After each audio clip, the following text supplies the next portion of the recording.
What's going on, everybody? Session 2, Episode 9 for today. Let's see how much more progress we can make today. Looking forward to it.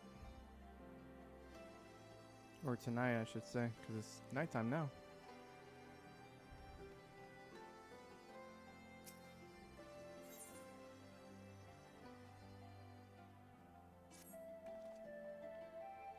I don't know that we solved anything exactly, but we've given Fordella something to think about at least. Aye, and I've found something new to think about too. I don't know about you, Nova, but the visions only come to me every now and then. From the way Fordella kept wincing, though, I get the feeling she's having them almost all the time. That's a lot of bad memories to deal with. I wonder, could there be some fundamental difference between one who is born with the echo and one who has been artificially imbued with it?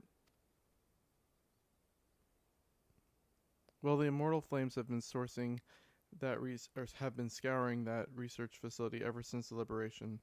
There's a chance they might have some answers for us. General Alden's there overseeing the investigations. Let's go and pay him a visit, shall we?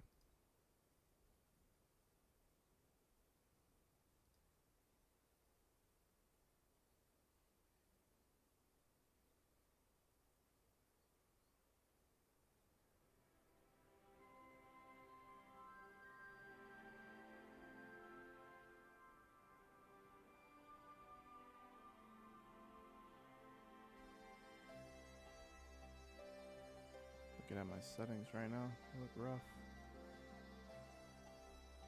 Something's going on.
Sorry, I'm just looking at my settings real quick, trying to get them right. Something is off.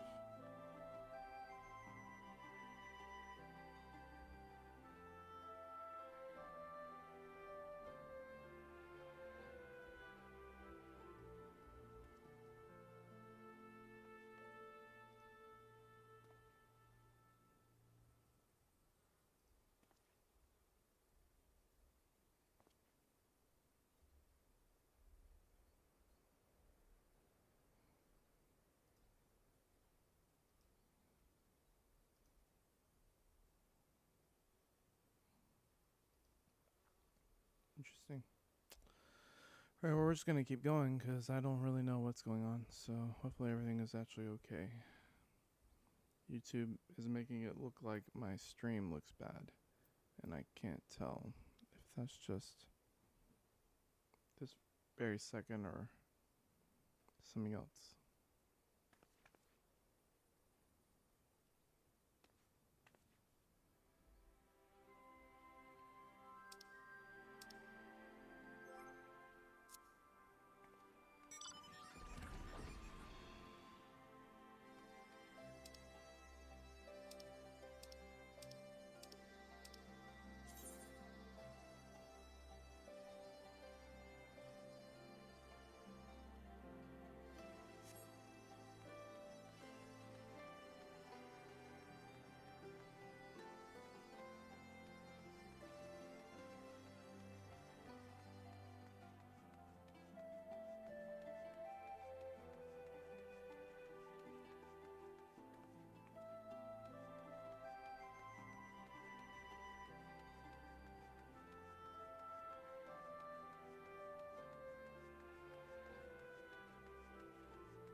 General Alden is inside A. Will you be joining him?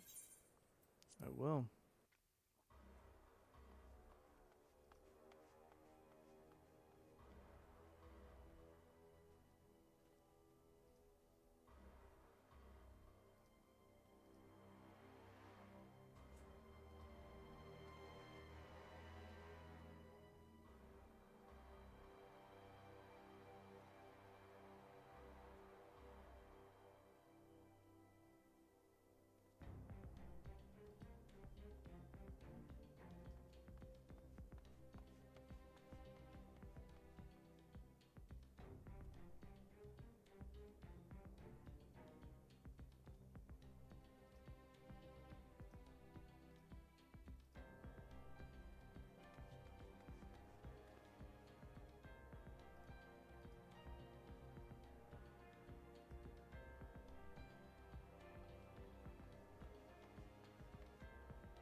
What news? You spoke with Verdola, I take it.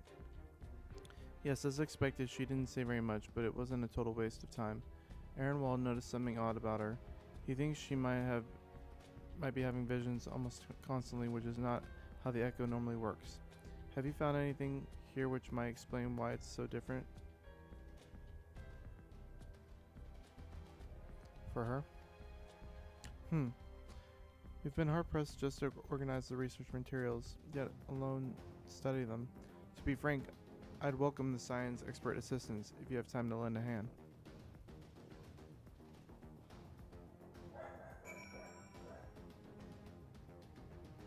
Hold on, my dog is barking.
This device in which cryo was held seems even more ominous.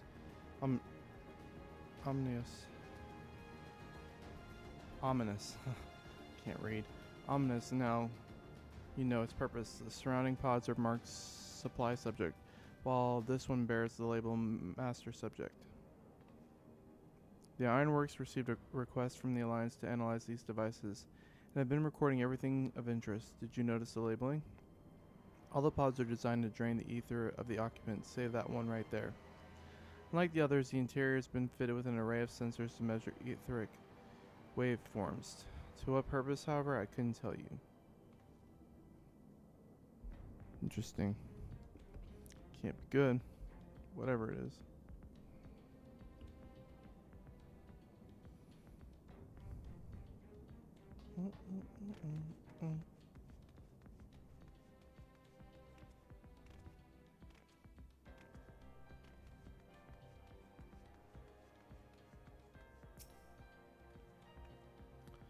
So many bodies, every one of them a victim of these experiments. Few show any signs of external injury. From what we've been able to determine, they perished from forcible ether extraction. Such a miserable way to die.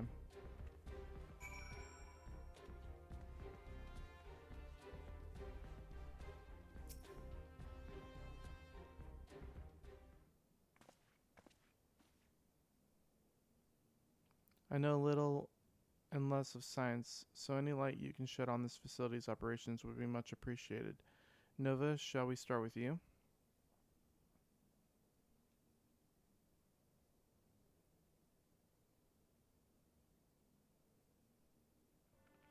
Taken in combination with the testimonies of Krile and Thancred, I do begin to see exactly what the Imperials were attempting here.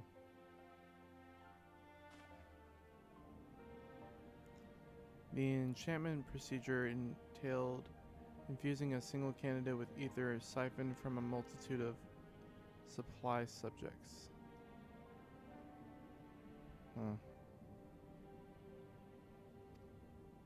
As for the master subject, in this case Krile, the patterns of her etheric activity would provide the model upon which they would artificially engineer the candidate's aura. In other words, they were trying to recreate Krile's echo. I believe so, which would explain our prisoner's present state. Krile is possessed of an unrivaled ability to hear the whispers of the soul, and it seems probable that the procedure engendered the same acute sensitivity in Fordola. The soldiers who guard Fordola, many of them lost friends and family to the skulls, and there's a sentry at her door night and day. If she can't help sensing their thoughts and seeing their past.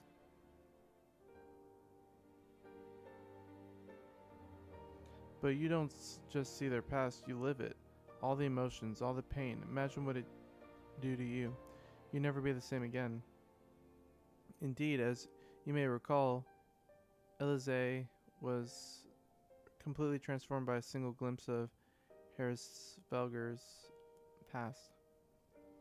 Fordola has been forced to experience the agony of those whose lives she destroyed.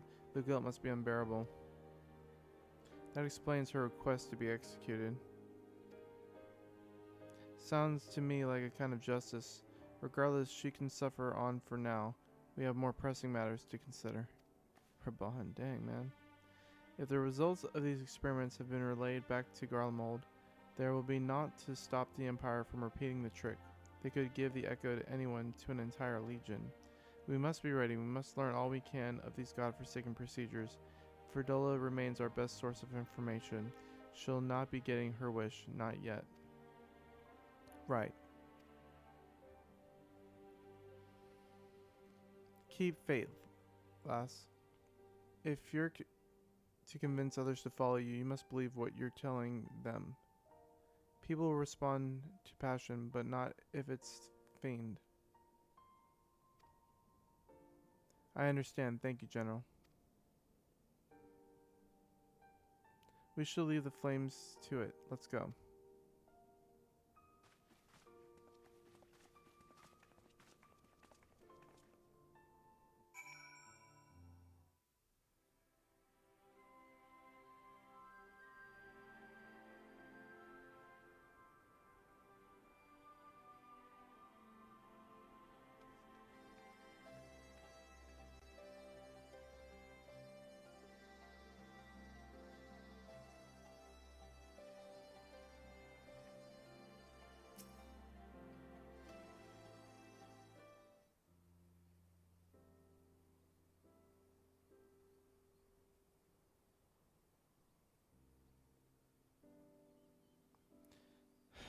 I go looking for answers about the Echo and end up getting schooled by Raban.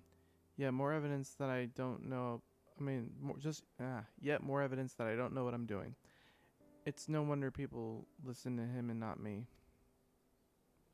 General Alden is a veteran of countless campaigns, Lise. You cannot compare yourself to a commander of his experience. I know, but I also know that I couldn't have convinced that mob to give up and go home.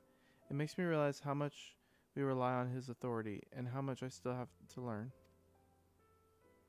I wonder what he'll do when everything here is settled. I mean, it's his homeland. After going to the trouble of winning it back, might he not want to stay?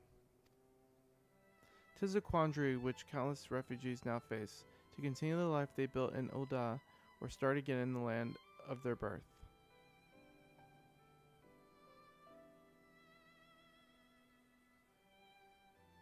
Nova, a moment.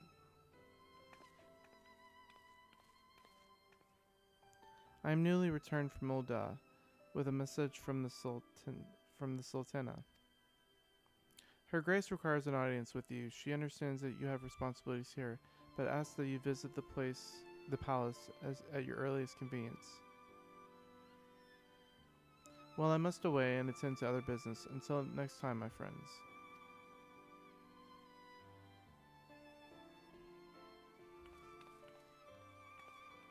An audience with the Sultana. Depending on the nature of her consultation, this might be a perfect opportunity to inquire about the general's future plans. Yes, we'd all like to know about those, Alphanod, but not everyone is as comfortable interrogating royalty as you. Take no notice of him, Nova.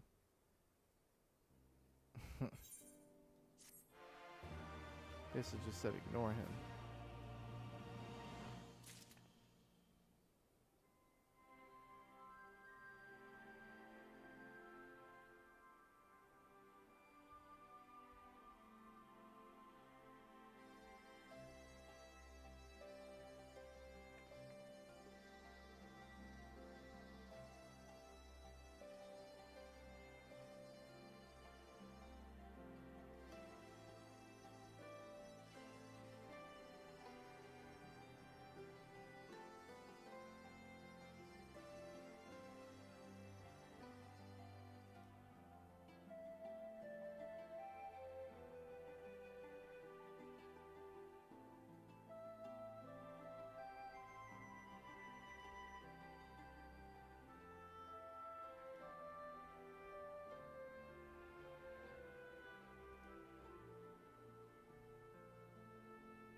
Well, the question of how to put the Mad King's treasures to use shows no sign of answering itself. Shall we be about it, Arnwald?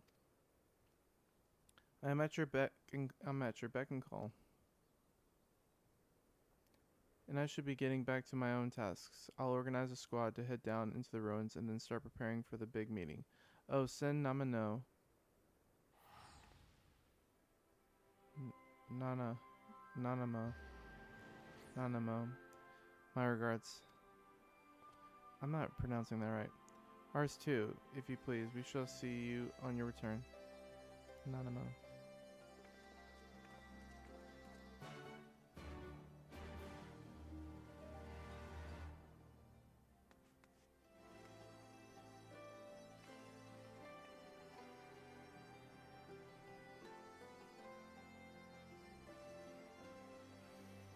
Hmm.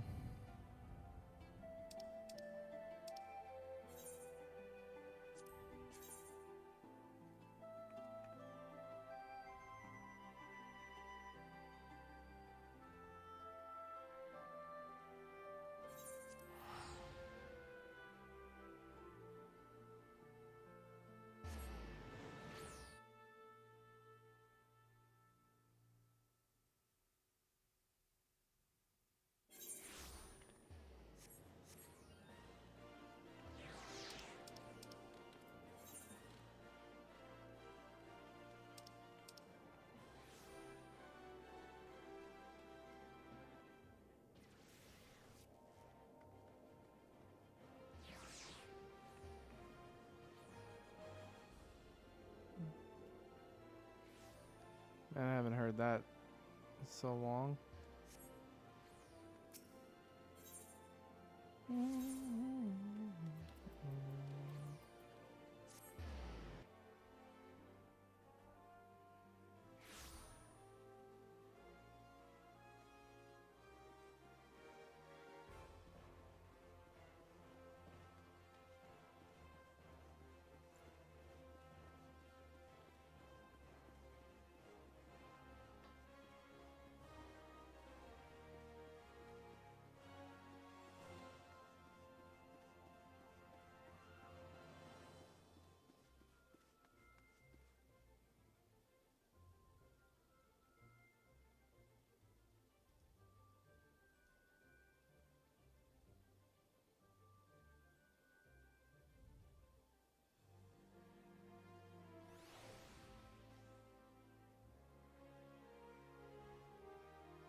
I figured out my YouTube issue. That was weird though.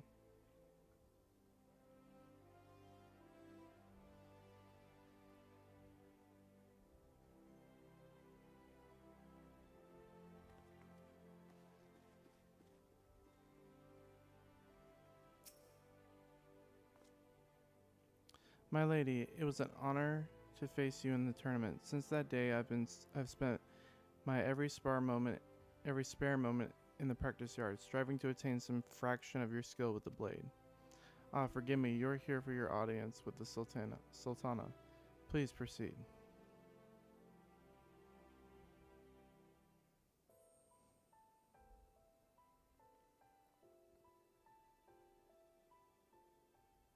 Thank you for answering my summons in these most interesting times. You have been busy.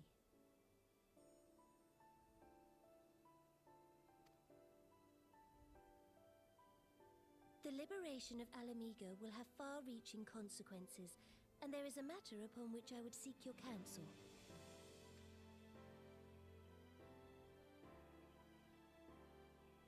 I speak of Rauban and his future.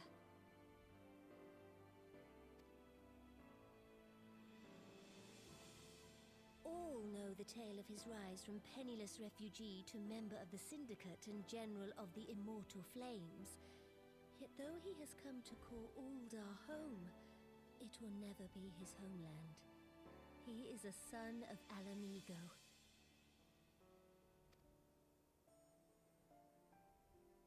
And now that she is free, I thought it only a matter of time before he sought my leave to return to her. Indeed, I had resigned myself to his loss.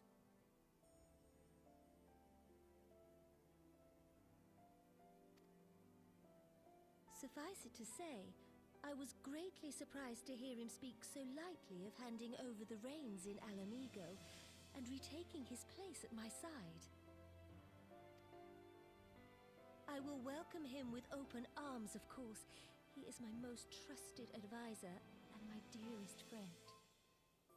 But I have known the man a long time, and beneath that steely gaze, I spied a flicker of doubt.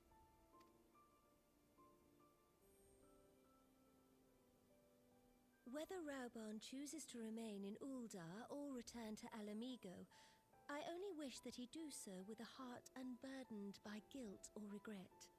Yet, how can he freely make such a choice, knowing how much I depend on him? It is past time that I learned to discharge my duties as a sultana alone. I must go forth and see my realm with my own eyes, and hear the wind with my own ears. Might I have your company for a brief adventure?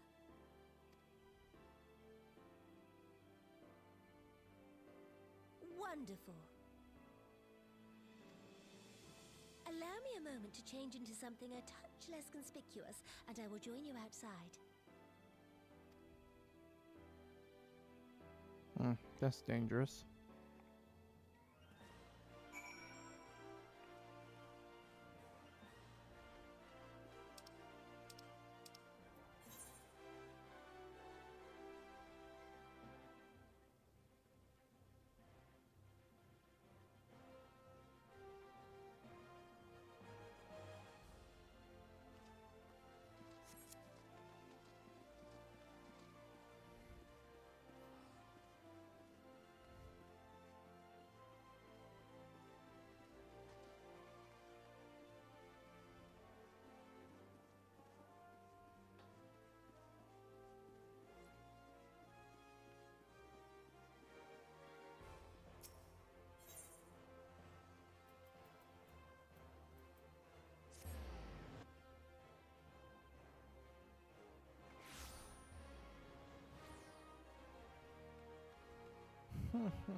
Perchance you remember Lyra, the merchant's daughter. This is the persona I assume when I venture beyond the palace walls to observe my subjects unnoticed.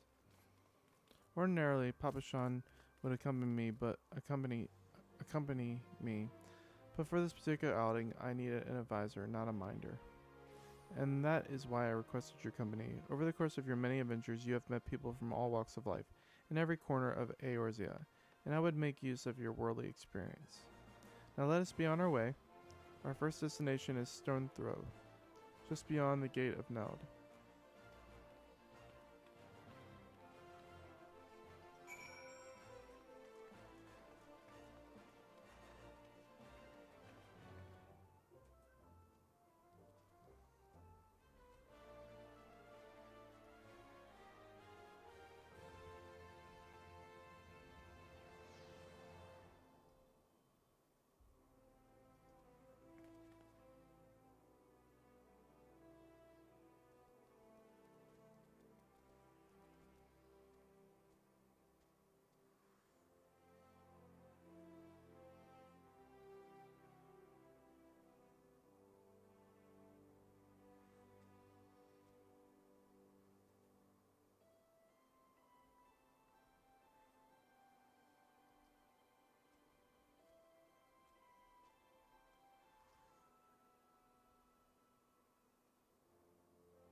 Look upon this procession of tattered tents. These refugees camp in squalor, at the mercy of the elements and Fenelon's predators both. The city's mighty walls offer safety, but the streets overflow with people as it is, and unless blessed by the hand of Nald himself, no refugee could ever hope to afford a dwelling in Udal. 20 years have passed since the fall of Alamigo and 5 since the calamity, yet the plight of the poor has grown more desperate, not less. As Sultana, the blame falls upon me.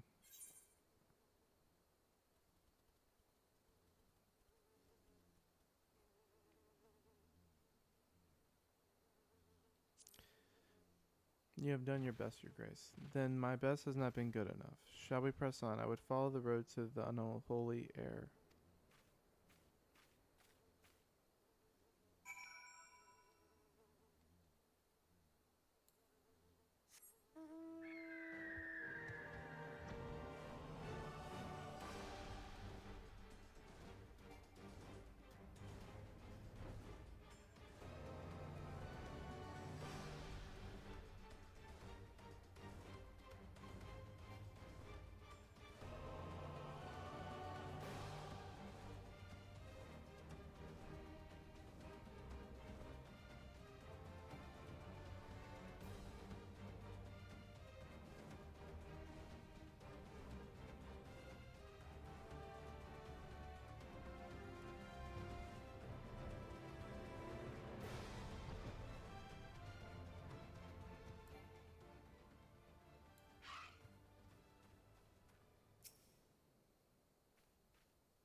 It was here, in this holy, unremarkable place, that my mother and father met their doom. I was but a child at the time. My parents were returning from an inspection of our interests in eastern Thanalan when an ultimately rock slide crushed their carriage. To this day, it is not certain if the incident was simple misfortune or an expertly planned assassination. Raban once offered to reopen the investigation and bring me the truth he assumed I must surely crave, but I refused. Even if my parents' deaths were orchestrated by the monetarists, we could only have brought their hirelings to justice.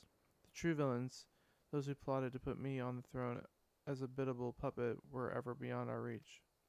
Thus did I plan to strip the merchants of their power and place our nation in the hands of its citizens, quite unaware of the consequences my actions would have for you and yours. I shudder to think how many goodly souls paid the price of my naivety. But I am no longer a child reciting words with witless obedience. I will not be used as a pawn in the monetarist's damnable games. Forgive me my outburst. You're one of the few people to whom I feel like I can speak my mind.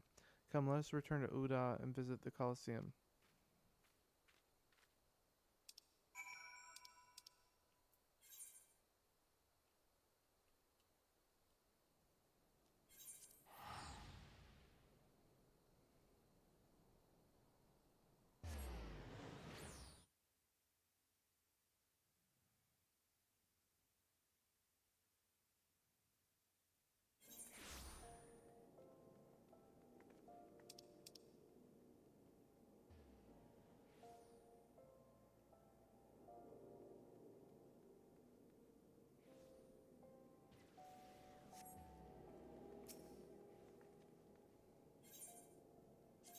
There was a time that I didn't even know that I could do this.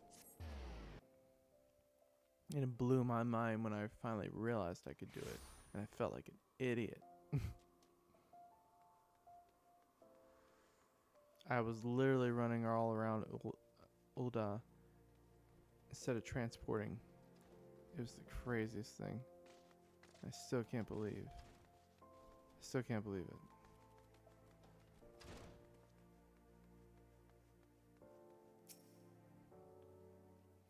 From the moment I became Sultana, I found myself thrust into an endless parade of document signing and ceremonies. For years I simply signed where I was told to sign and sat where I was told to sit, blissfully oblivious to what any of it meant. Yet one thing did come from the ignominious chapter in my life, for it was during an official visit to the Colosseum that I first met Raban. The match I had been invited to attend was not at all what I expected, and they had pitted the bull of Alamigo against some dozen or so rival gladiators. Blinkered though I would not stand for so obvious an injustice and demanded to see a fair fight, one man against another, and my royal wish was duly granted. It was not until later that I learned of the gambling ring which had arranged for Raban to die on the sands that day.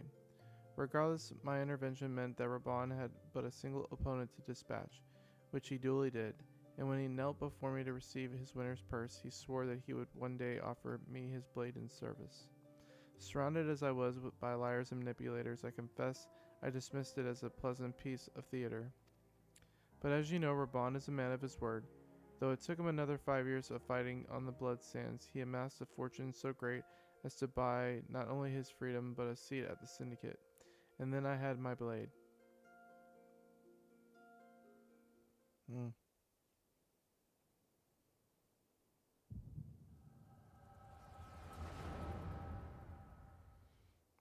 So we get to see a cutscene of him beating the brakes off of everybody. You know he was.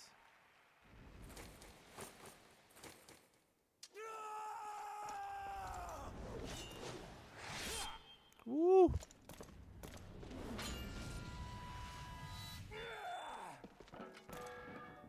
He was getting it.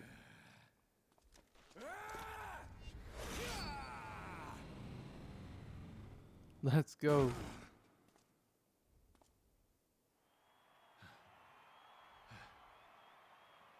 Back when he had 2 arms. Could you imagine sheathing a sword that freaking big on the side of your hip? It's just insane, man.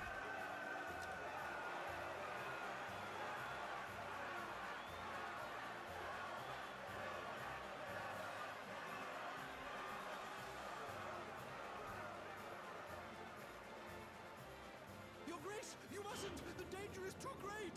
Please, Your Grace, come back! I beg of you! It seems you're the one who needs looking after, Master Sham. Raban! Your Grace. I have kept the promise made. So you have, and in turn, so too shall I keep mine. With your winnings, you have become one of the 6 most wealthy souls in all Uldar, and so, as tradition dictates, Rauben Aldin, you have earned yourself a seat on the Syndicate. May your new station garner you still greater glories. I am honored, Your Grace, and vow to serve with every fiber of my being from this day till my last.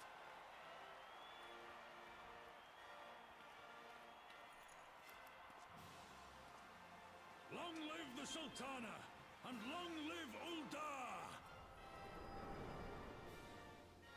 Uldar! Pretty epic.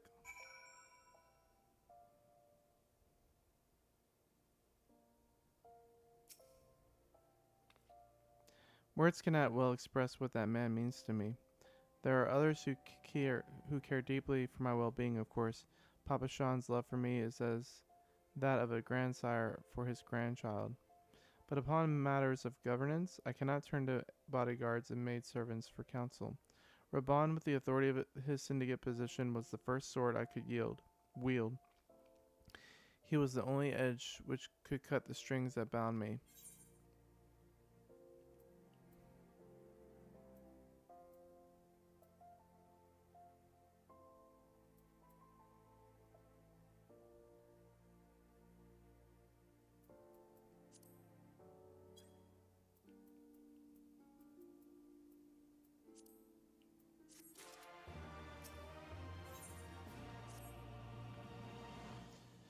We must make haste. My absence will not go unnoticed by the Sultan Warn for long, and there are other places I would visit.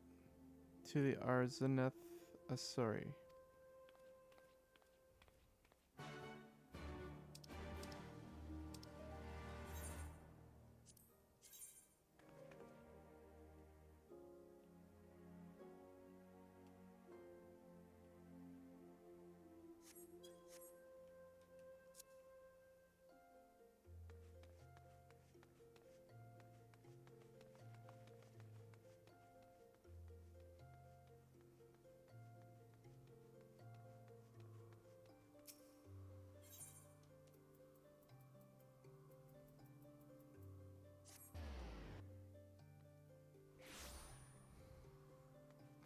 This is just that busy stuff, man.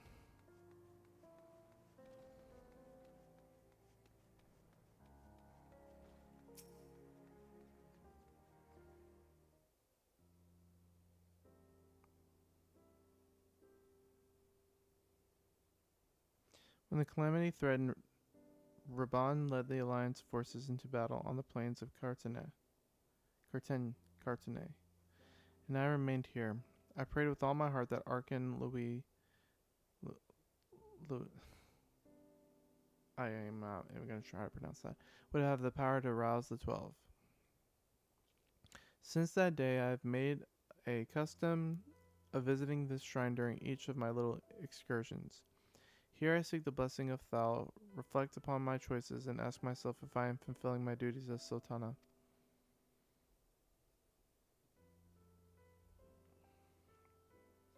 You are rightly celebrated as a champion because you have led the line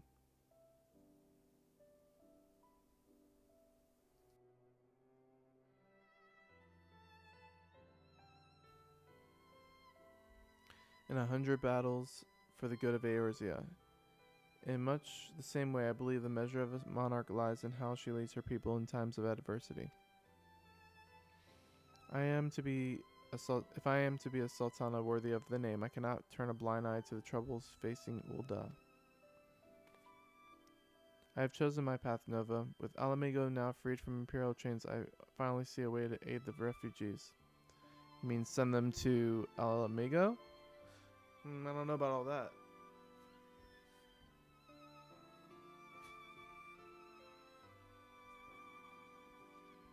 Already, many displaced Alamegans seek to begin the long trek home. To facilitate that process, I have made a small contribution, an artisan school in Rogger's Reach for any who wish to learn new trades. Realistically, however, it will take years for such training to yield tangible benefits.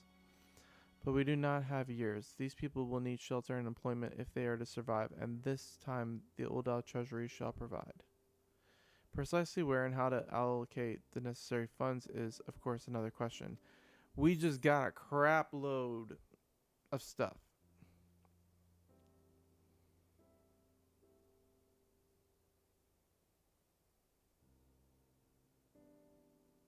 Why not ask the advice of one who employs refugees? A wise suggestion. Mayhap a visit to the Gold Saucer is in order. Its proprietor is a member of the syndicate, and he is one of the few who pays refugees as a fair wage. I wonder, are you acquainted with Godbird Manderville? I am not.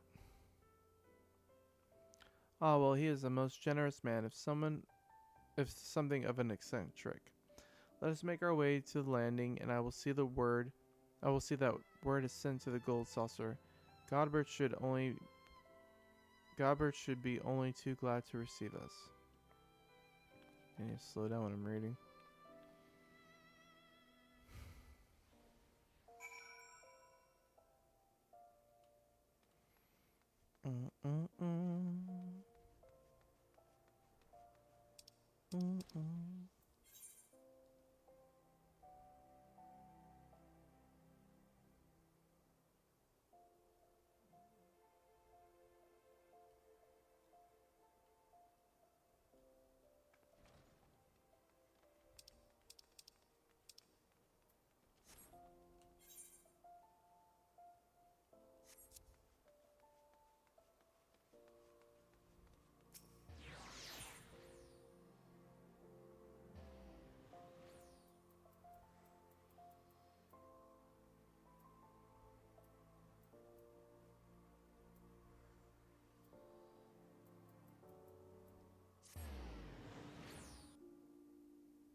I have ridden aboard a public airship before, but this shall be my first visit to the Gold Saucer. I must confess to some excitement.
I had heard descriptions of its splendor, yet I never dreamed it would be so bright and inviting.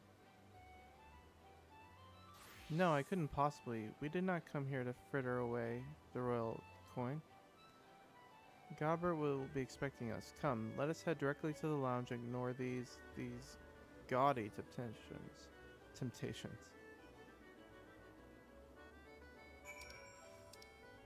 She's funny.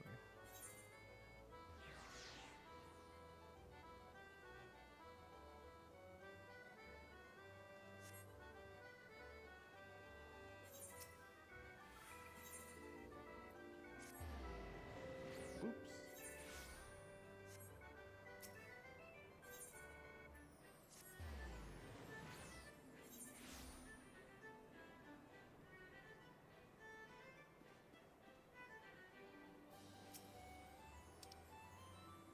I believe this is where we are to meet Lord Mandeville.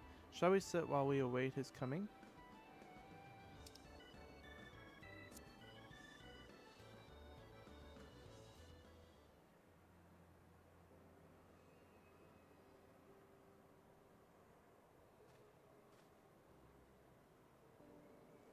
My apologies, Your Grace. I have kept you waiting. No apologies are necessary, Godbert. My request was sudden, and you were kind to make yourself available at such short notice. When the Sultana herself comes calling, there's no more important engagement.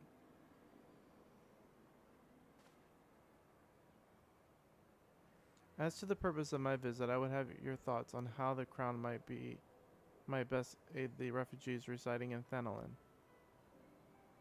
You are aware, I am sure, that many of Alamigo's displaced sons and daughters long to return to their newly liberated homeland, and you are also aware of how they will suffer without shelter and work to sustain them.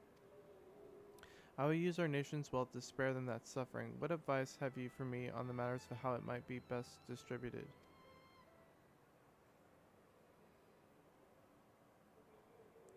The unusual circumstances of our meeting and your Grace's choice of a companion would suggest to me a desire for an honest and unvarnished opinion. I shall give you one. My advice to you is stop taxing Odal's wealthy. My advice to you is stop taxing Odal's wealth to save Alamigan's refugees is a terrible, terrible idea. You oppose my proposition? Most emphatically, I agree with your Grace that the refugees must have housing and employment, but what profit is there for Ul'dah in this arrangement? Profit? After all you have done for Garabanya's displaced, I thought you the very last person to seek to benefit from this misfortune. Forgive me, Your Grace, but you appear to be laboring under a misapprehension. It is a fine endeavor to support one's fellow man. I fear, however, that your stance is one born of pity. Your intent is to save the refugees, is it not?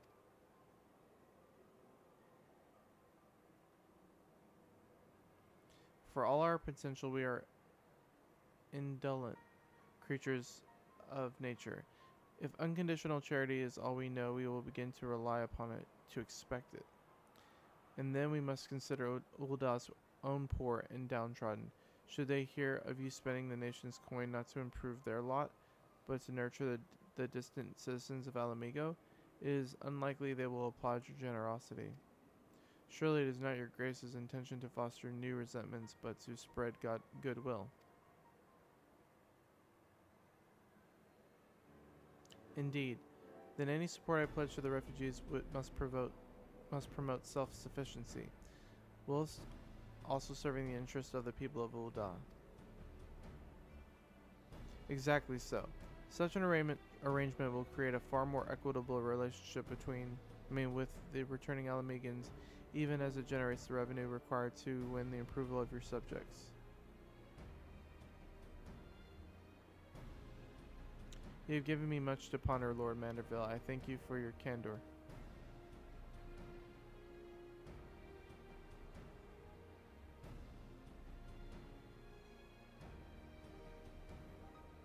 Well, she was pissed when he said that at first. He had to explain. She was like, what? And she's like, oh, yeah, you're kind of right.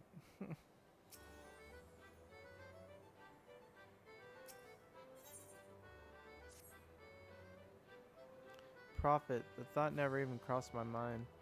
But standing about lamenting my naivety will not do anyone any good. I shall consider my lesson learned and press on.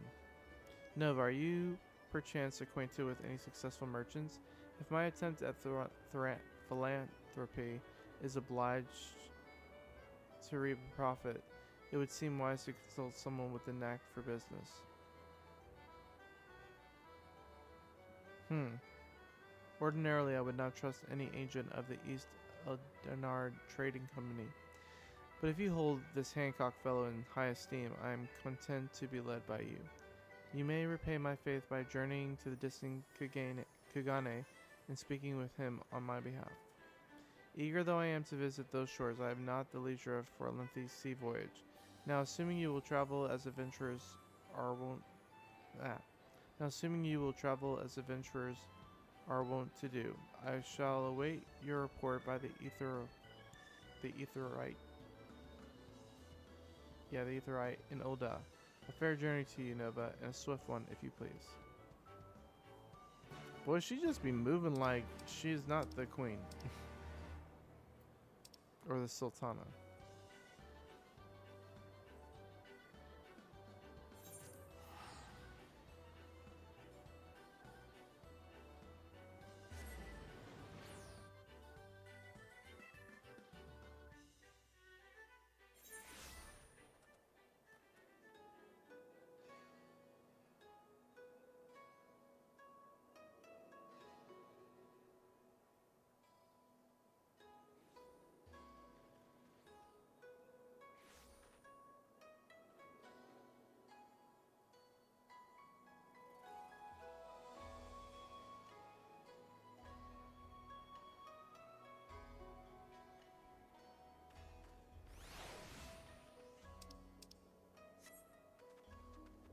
This music's so good.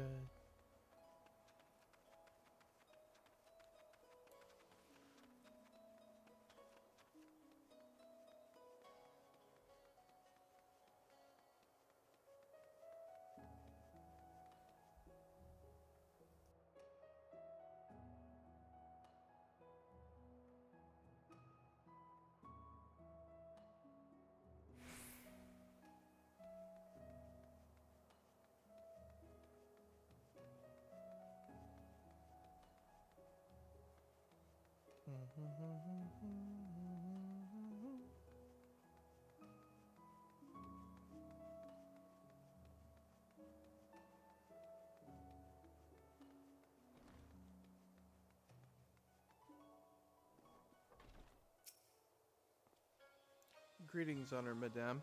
Will you be entering the Ruby Bazaar offices? I will. I shall.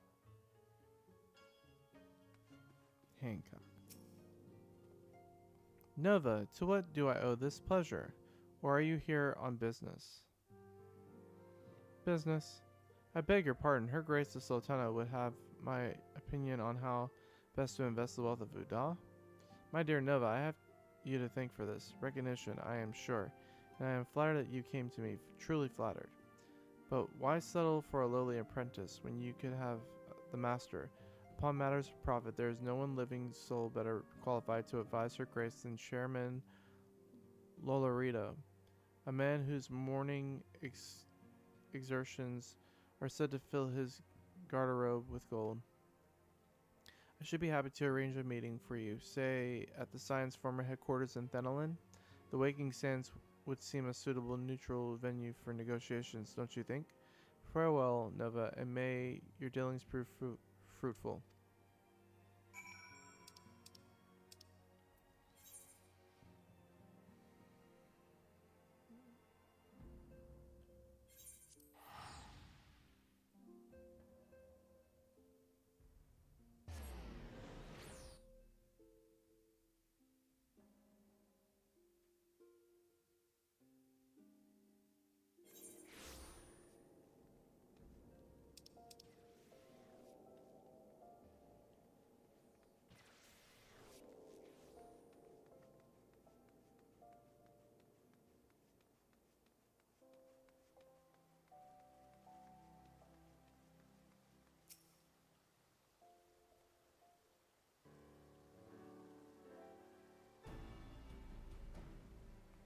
Welcome back, Nova. Did your merchant friend have any usual advice to share?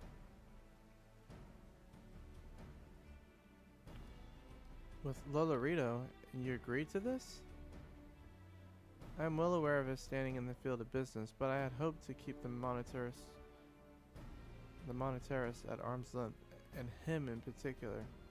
Nay, I cannot live in fear of the man. I must learn how to treat with him if I am to rule Ul'dah effectively. Very well, I will meet with Lolorito. Let us go on ahead to the waking stands and prepare for his coming. Yeah, you kind of got to deal with it, I mean, at some point.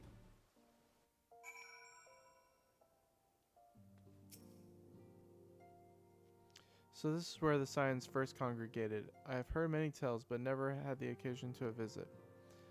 To work then. The hour of our meeting draws near, and I would gather my thoughts. Pray see to it that we have the appointed room to ourselves.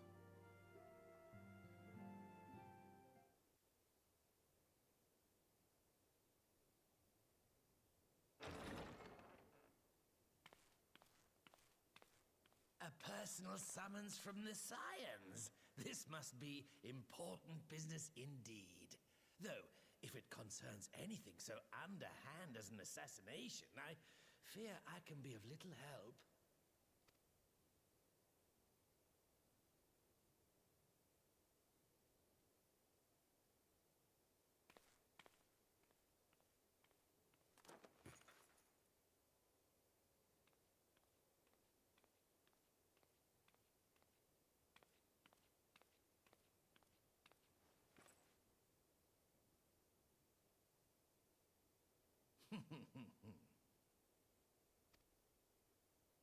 You have made your point. 'Tis indeed unsettling to find oneself seated across from an impassive mask.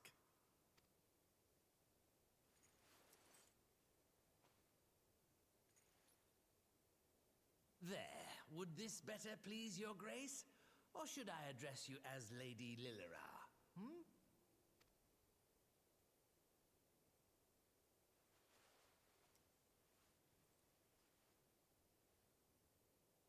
Nay, the deception has served its purpose. I am glad to see you found amusement in my little jest, Lord Lolorito, but shall we proceed to the business at hand? By all means. I must say I am most eager to hear your proposal. Simply put, I would aid the refugees camped in Thanalan in their efforts to return to Alamigo. The reparations you paid in the wake of your earlier misdemeanors will be used to fund the endeavor, together with the fortune seized from the late Teleji Adeleji's estate. But this plan is not intended to benefit the displaced alone. I would make of this an investment which shall enrich Ul'dah and Alamigo both. And who better to consult on matters of profit than the wealthiest man in all of Thanalan? I beseech you then, Lord Lolorito, share with us your mercantile wisdom. Ah, 'twould seem your grace has matured beyond acts of earnest yet misplaced charity. Pray tell me more.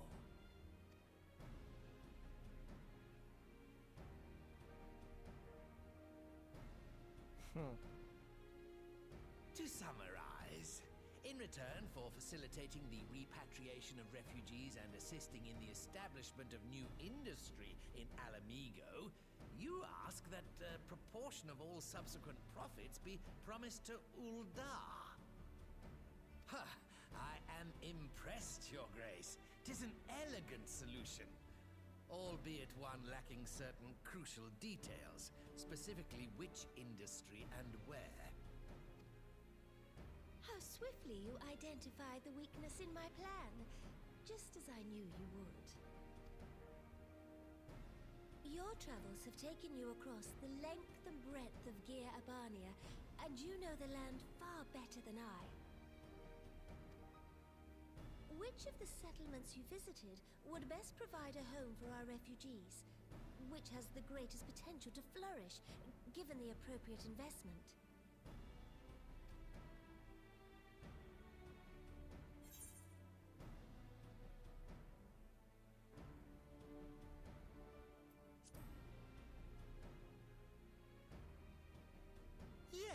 If a stable trade route can be established between Uldar and Alamigo, then Alagiri would once more become an important waypoint.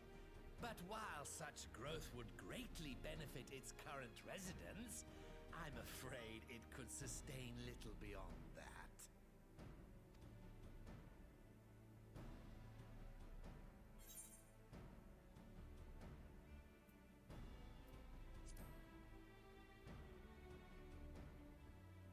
Yes, Quarry Town certainly does carry the potential for profit. At least it would do were it situated anywhere near a lucrative market. It would cost more to transport the materials than they are worth, in my humble opinion.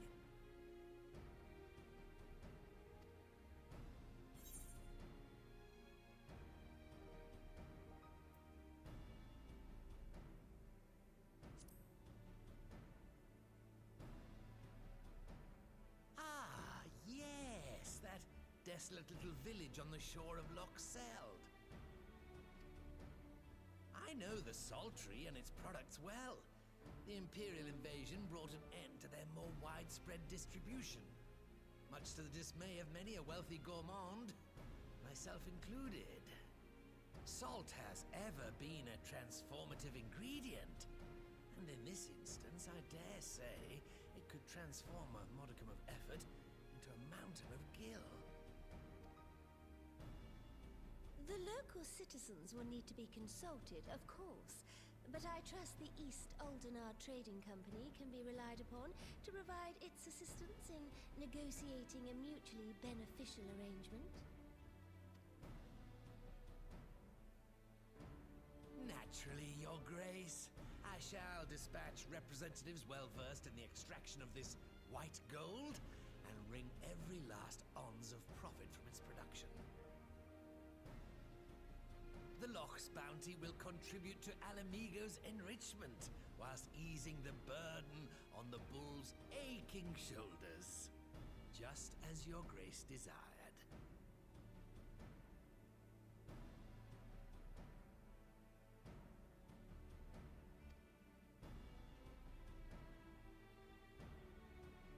A deal is struck then.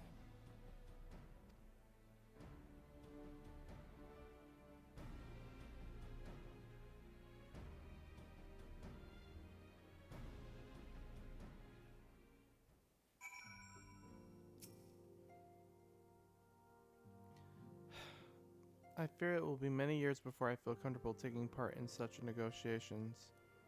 But I shall not complain. We have piqued Lolorito's interest and secured his invaluable expertise. Thank you, Nova. I could not have done it without you.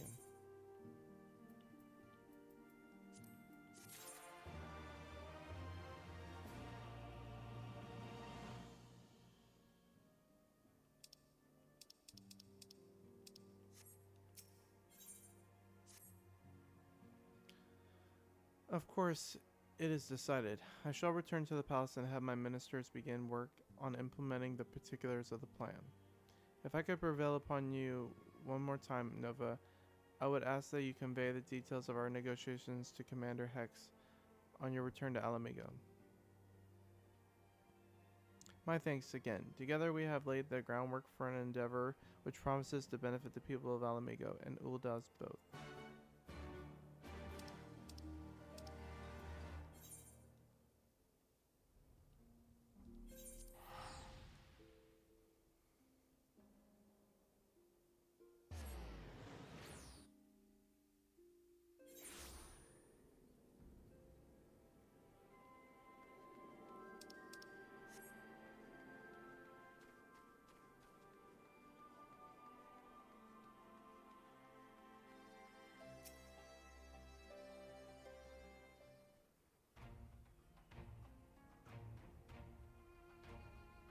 Nova, you're back.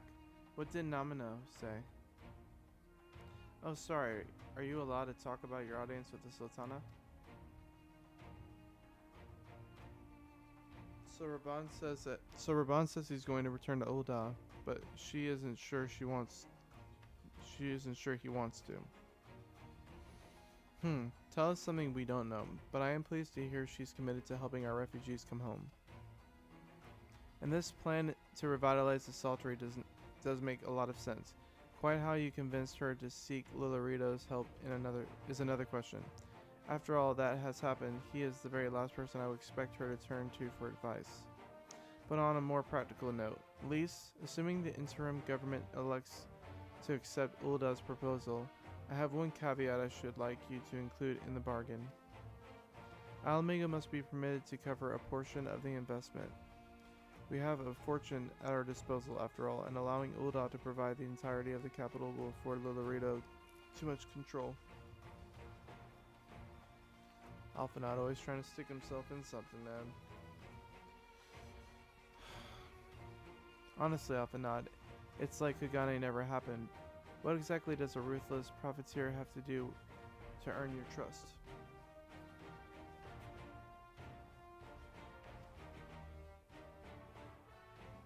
But yes, you do make a good point. First things first though, we need to discuss this proposal with the Saltery's residents.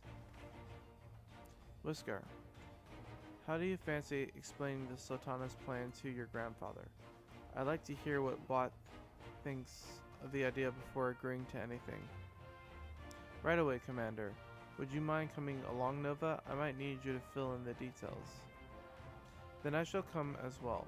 Should Watt wish to discuss figures, my knowledge of the nation's finances may prove useful.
What manner of mischief brings you youngins to Old Watt this time, eh?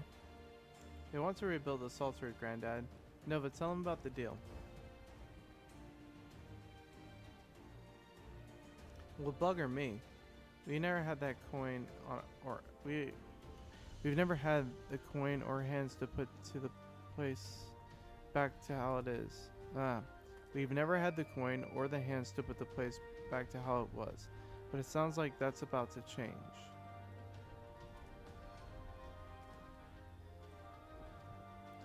There's just one small wrinkle in your plan. It doesn't account for all the nasties queuing up to eat anyone who goes near the shore.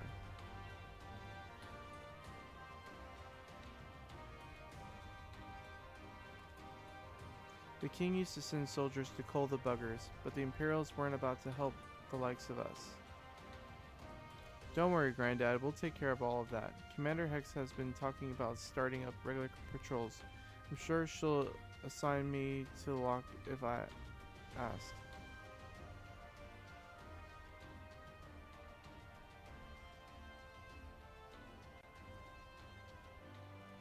I'd appreciate that, Whisker, my lad. Truly I would. So does this mean that you've gotten better with that blade of yours? I've been training, but mostly to kill Imperials. You've some experience hunting monsters, don't you, Nova? Think you could cast an eye over a few of the local beasties and teach me how to deal with them?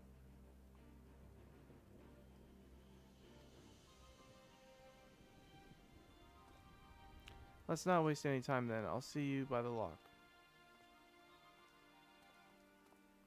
Whilst you are busy attending to the local fauna, I shall have Master Watt explain to me exactly what is required to restore the Saltery to its former glory. Good hunting.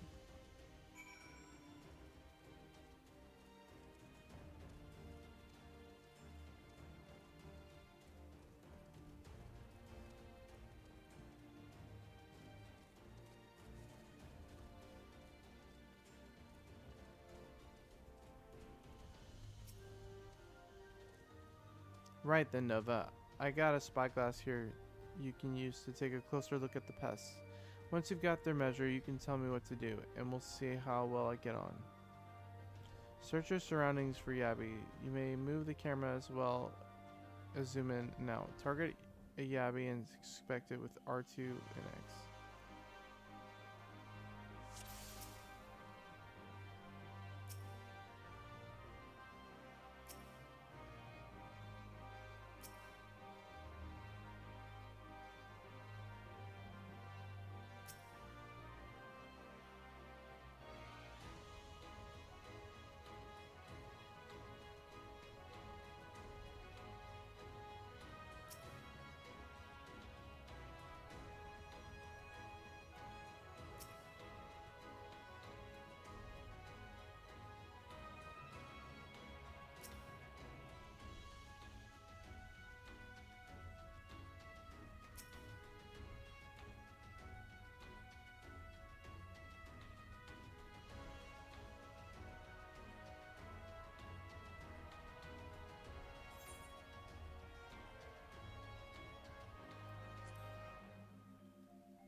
I literally don't know what this guy.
Okay, I don't know what I'm supposed to do.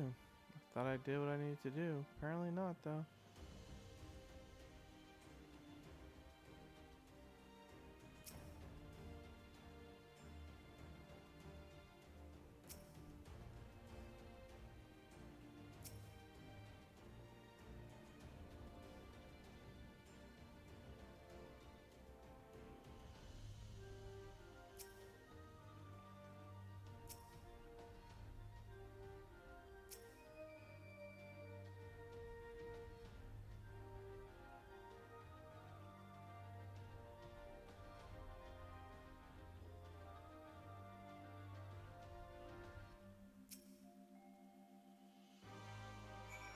That was weird.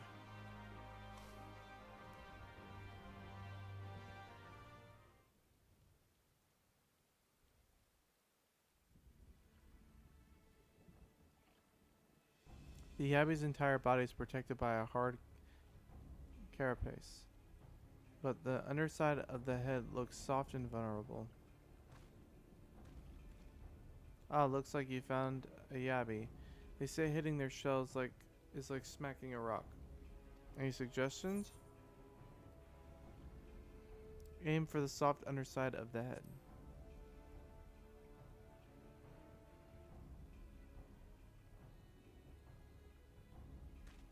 Vulnerable under the head, are they? Right then, wish me luck.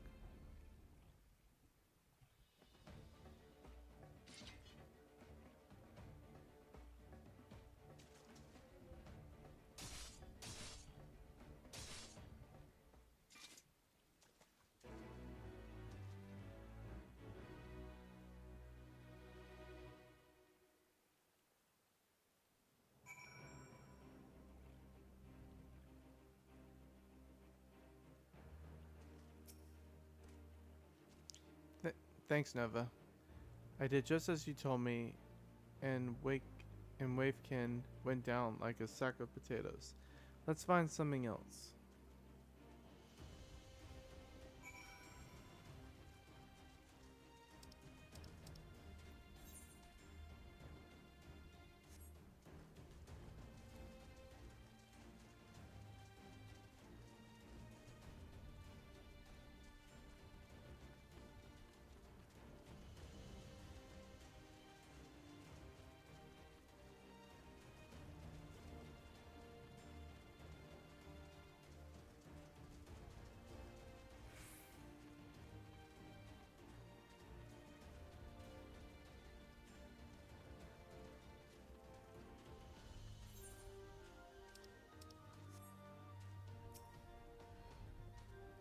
I think I can handle the Yabbies now, so we should try something different. What else is out there?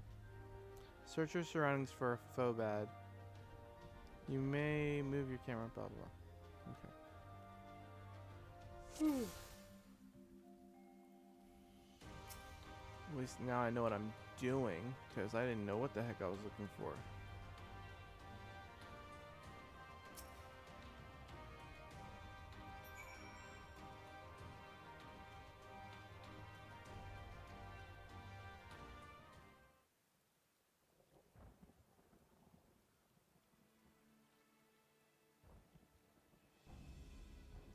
The Phobad's hands are large and powerful, but destroying its crystallized core should render the salt golems inanimate. You sense power pulsating from behind its brow. Ah, Phobad. How do I defeat one of those? Destroy the core within its brow. Inside its head, is it? I'll try to stab it right between the eyes, then.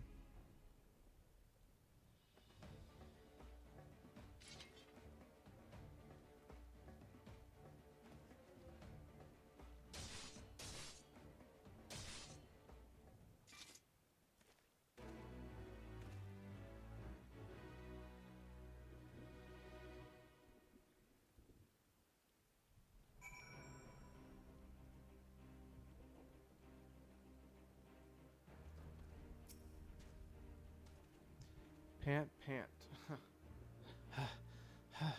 It's not easy fighting with the Liberator of Alamigo watching your every move, but I got the job done. Thanks for the advice, Nova. I feel a lot better prepared for my patrols now.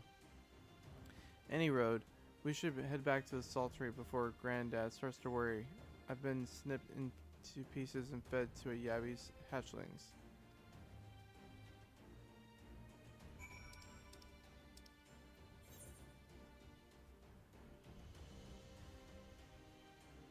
Man, I want to at least try to get through this patch, man. Because I got like a few patches to get through. Oof. What I need to get is all the freaking ether things so I can actually fly.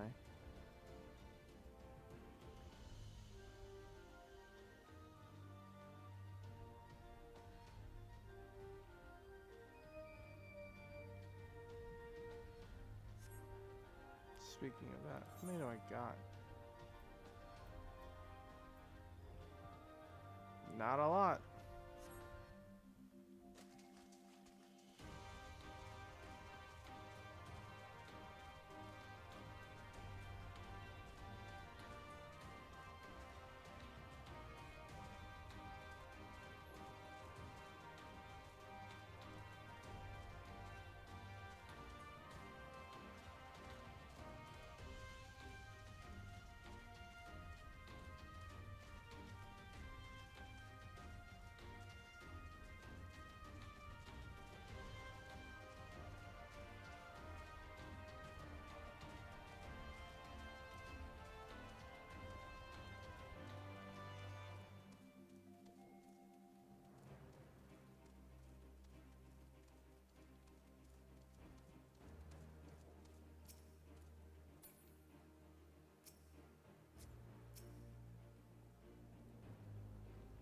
I see you've returned in one piece. Dealt with those beasties then, did you? I fought them myself, after a bit of instruction from Nova here. Like, once I've shared what I've learned with the others, we should have no trouble keeping the shoreline clear. Good lad. A fine young man you've become, Whiskar. A fine young man indeed.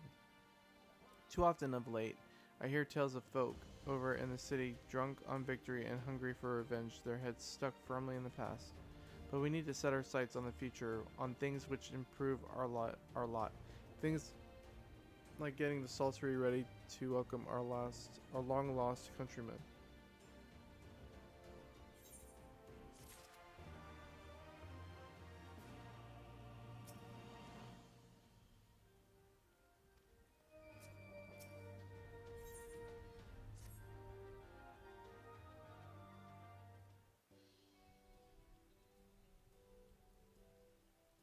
It seems Whiskar has the Saltery's security well in hand.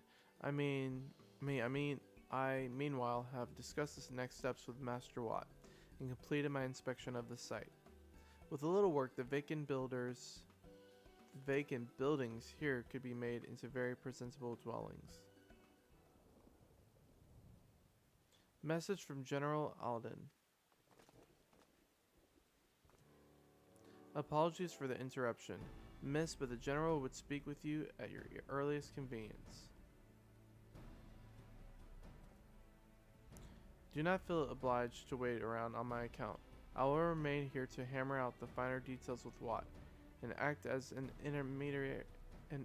intermediary with our business partners in Ul'dah. You should go. General Alden asked that you wait for him by the main gate in the Alamigan quarter. My apologies again, Miss. Fare you well.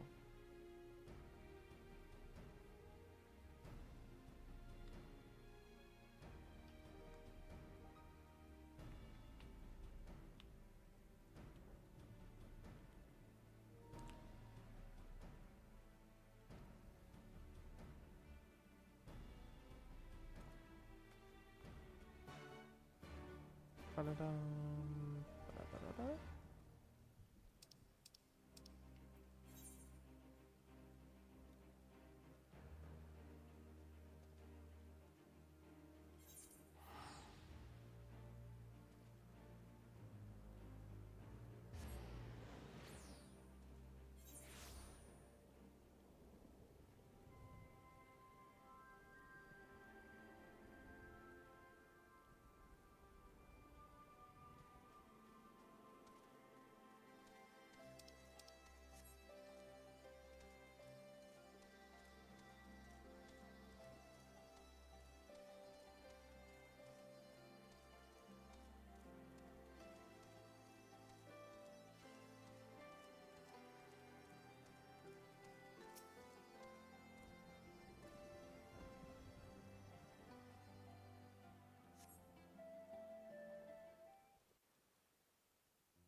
Apologies for the wait. People are screaming for the butcher's blood again. No sooner have we broken up one mob than another forms.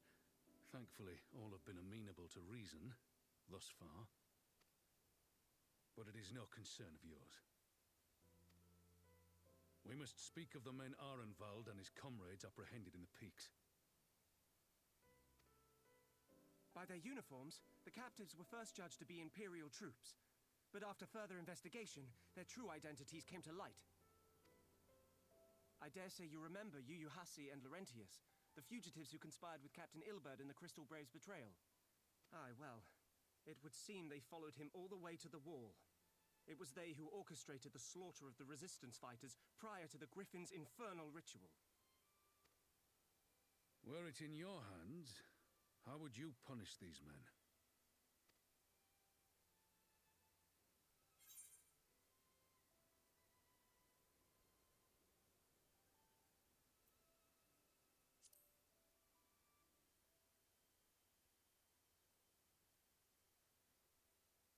You would spare these animals. Yours is a more merciful brand of justice than mine. In any event, I thank you for your honesty. When the time comes for the Alliance to pass judgment, I'll see that your opinion is heard. Well, that concludes our business here. But there is more I would say. Walk with me.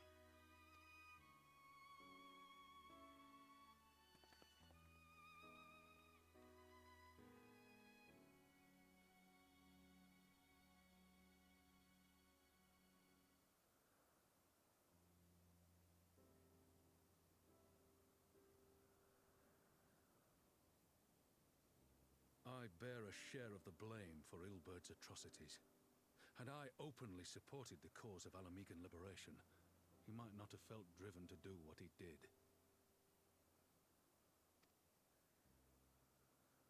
Things could have been different, and I'm sorry they aren't.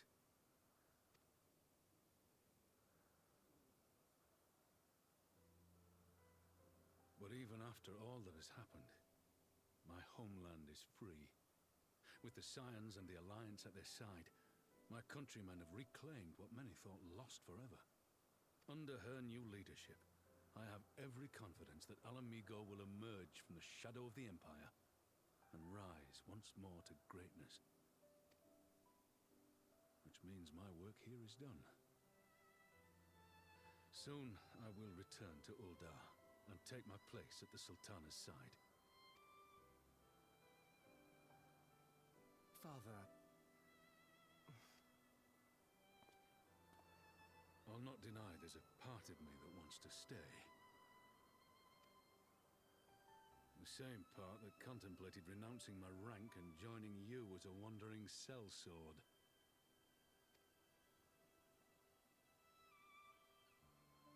But I pledged my blade to Nanamo, and I will not betray that oath. Is this truly what you want, Father? It is. Ever has my sword been hers to command, and ever shall it remain.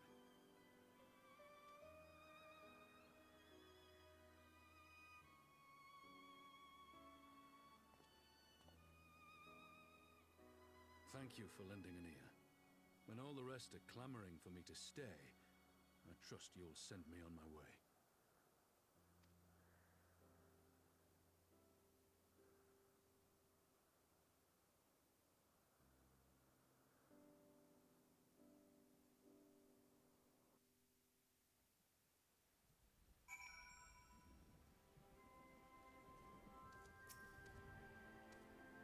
That took longer than I intended, but at least you know where I stand.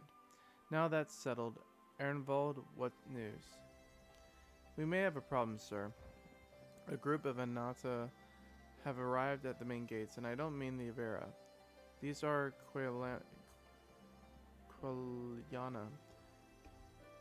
The ones that summon the Primal. They're insisting they be allowed to attend the council. Lisa's trying to reason with them, but she may need help. An invitation was extended to all the native beast tribes, but we assumed the Quiliana would refuse it out hand. We had best go and see for ourselves. Pippin, take command of our forces and be ready for battle. Nova, you've dealt with the Quilana before. I'd have you at my side.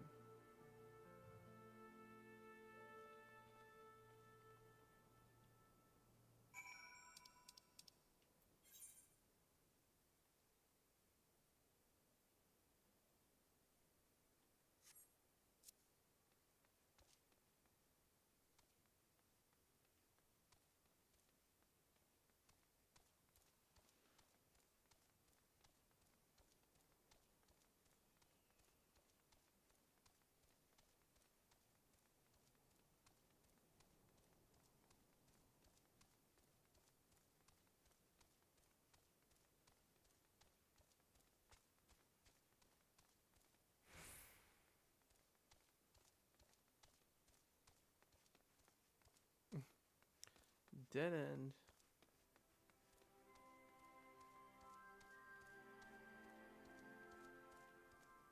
Dude, it sucks trying to navigate this place. This place is crazy. Jeez Louise.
What is this thing doing?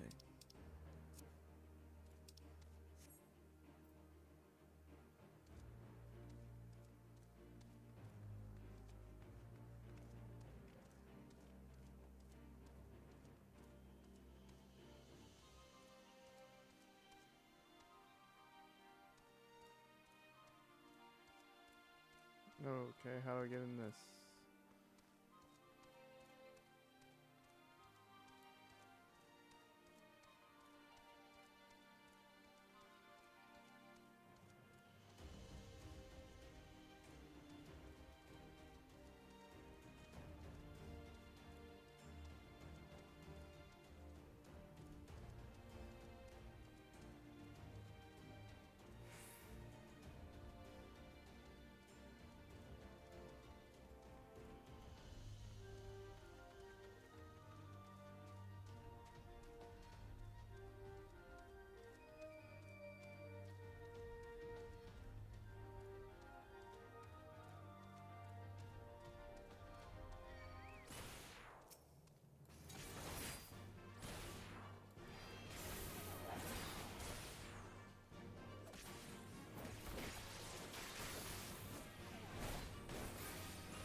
Nova, Raban. God, it's good to see you. Ah, the Slayer has come. We have not forgotten how you sinned against the Lady of Bliss, but we did not come here to shed blood. You claim to seek harmony with all who call Garabanya home. If this is truly your wish, we will welcome us. You will welcome us as envoys of the Anata. It is our wish, and you are welcome, but we cannot condone the summoning of primals. If you want to enter the palace, I must ask that you first surrender any crystal jewelry. You have my word that it will all be returned when the meeting is over.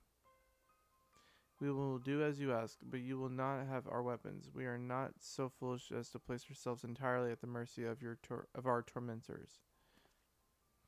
I reckon that's the closest we're going to get to a compromise, and we will have people standing guard. Aye, let them keep their swords.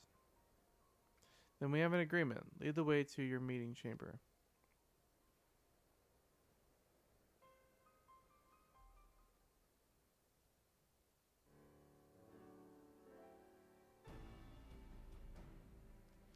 Why do I have a feeling we've welcomed a viper into our midst?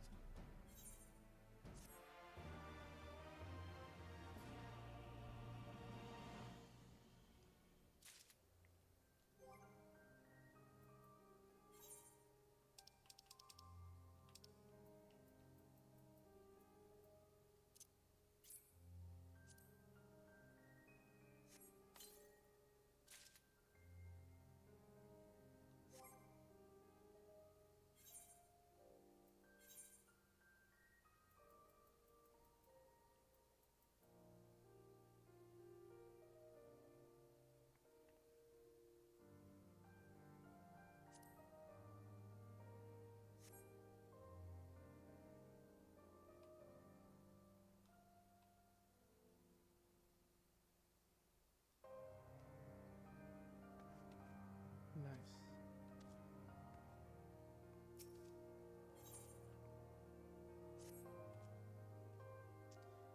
This Kolana elder's intentions seem at odds with all we know of her tribe. What think you, Nova? Maybe even the enthralled can learn to compromise. You believe an understanding can be reached? 'Tis not entirely unheard of, I suppose. Those who followed Saint Shiva eventually sought reconciliation with Ishgard. Whatever the truth, I would take no chances. The guards must be strengthened, ideally with people who know a thing or two about primals. Can we rely on the scions? I'll round up our comrades and send them to Alamegan Quarter. You can go on ahead if you like, Nova. My thanks. I will see you in the palace.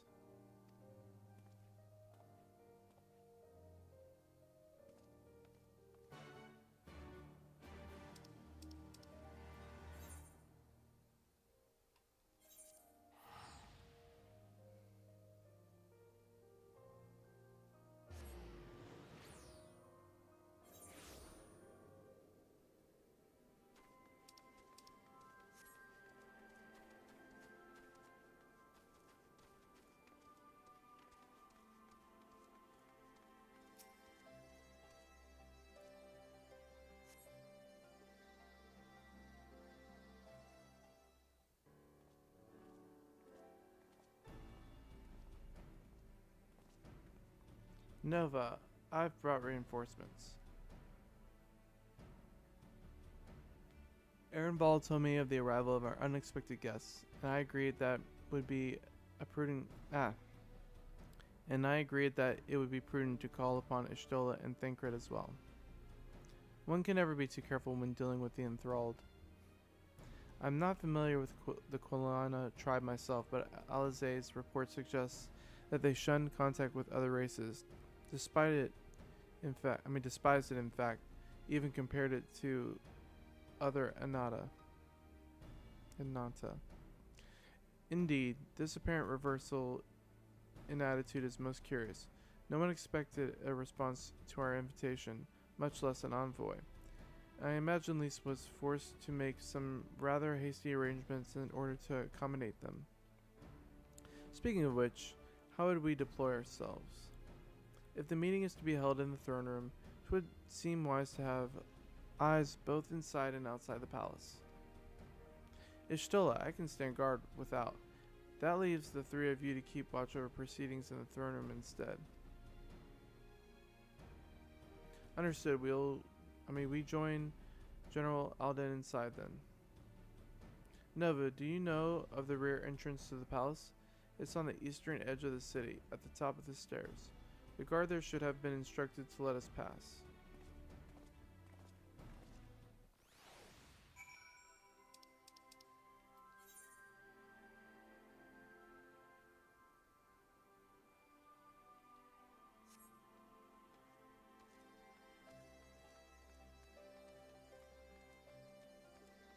You know what? I haven't mended something in a long time.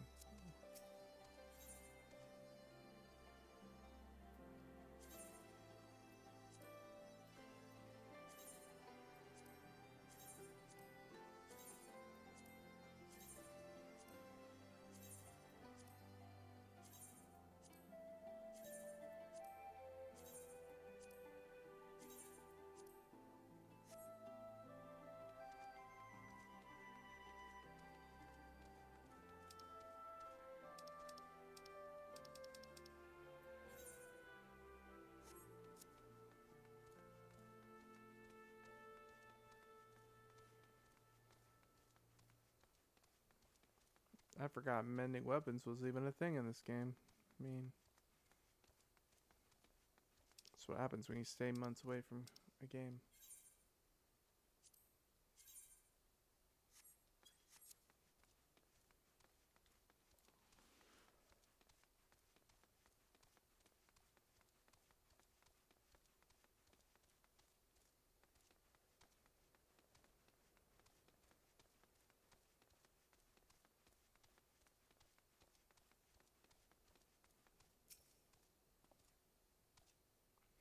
You're with the Science, miss. General Alden's left orders that you were to be escorted inside. If you'll follow me.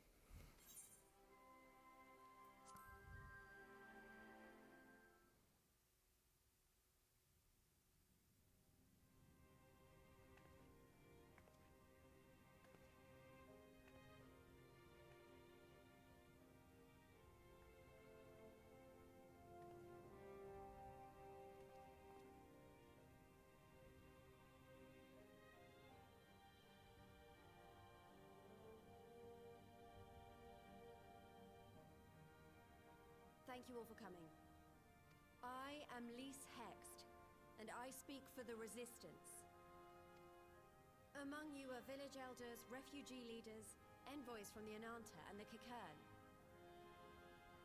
You've come from every corner of Girabania to help decide the future of Alamigo. But before that, I want to ask you a question. What was the first thing you noticed when you came in?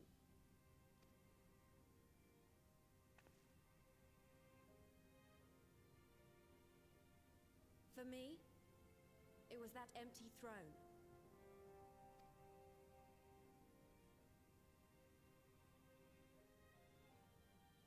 It has no one to sit on it now. No viceroy, no king. Would any of you like to take their place?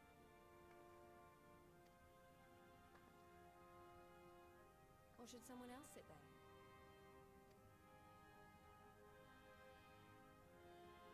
Then let's sit here in a circle, as equals, and I hope, as friends.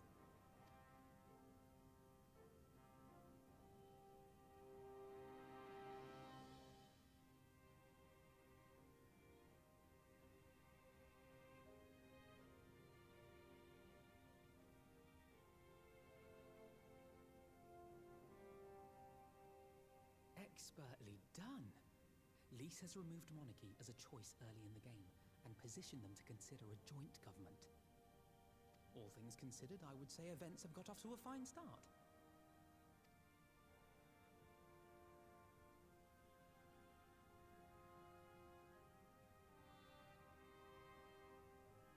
And that is Alagana's stance on the matter.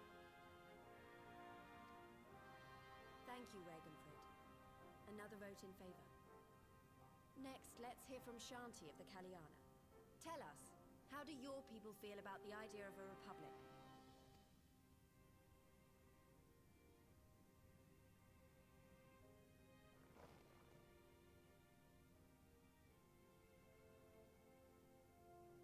Yananta, wish only that those who dwell within Gir Abania devote themselves to our faith.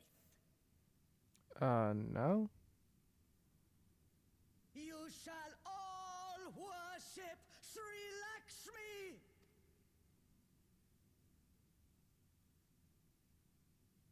Lady of bliss, grace us once more with your beauteous visage!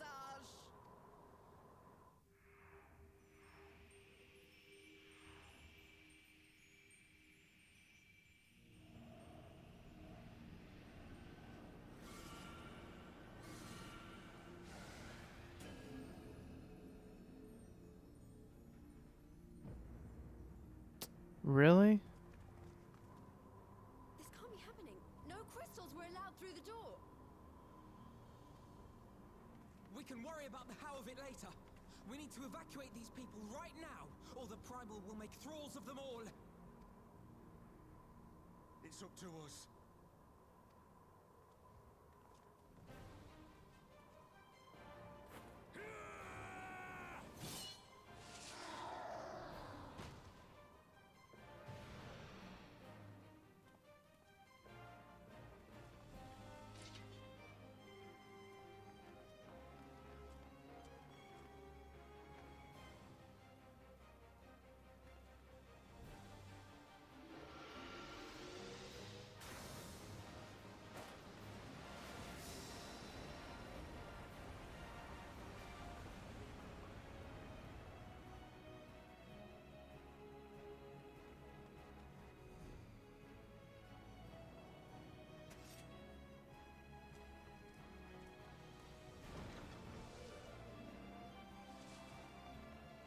Damn it! The guards were already turned! Fools!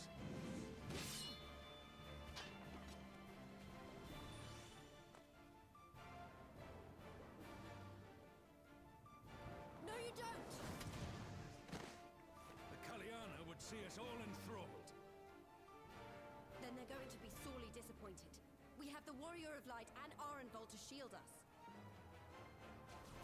Aye, but they can't well defend your guests and attack the Primal, can they? We're stuck on the back foot.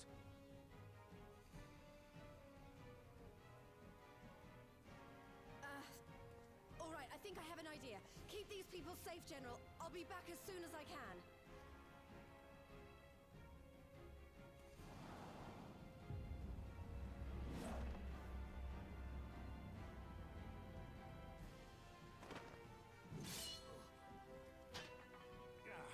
Whatever she's about, she'd best make it quick.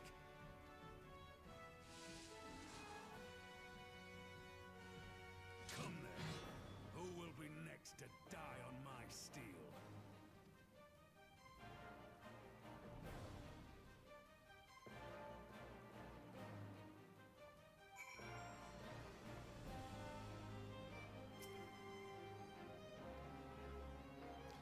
No, damn it. If I think like that, we'll already have lost. I have the Warrior of Light at my side. We can do this. Isn't that right, Nova? Use the duty action deflect to dissipate the ether spheres. Lakshmi releases during the battle.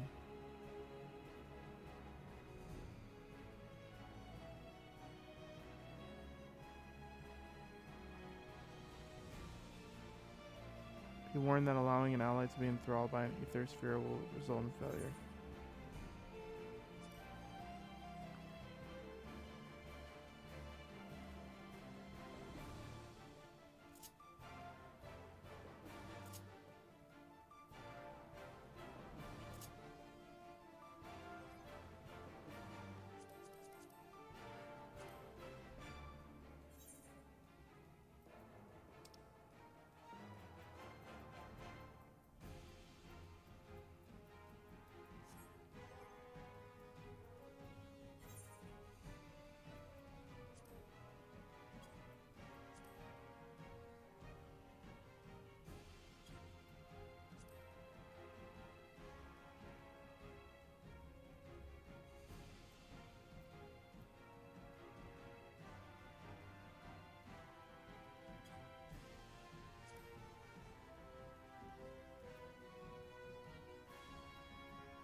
duty action.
Hopefully that's the right one.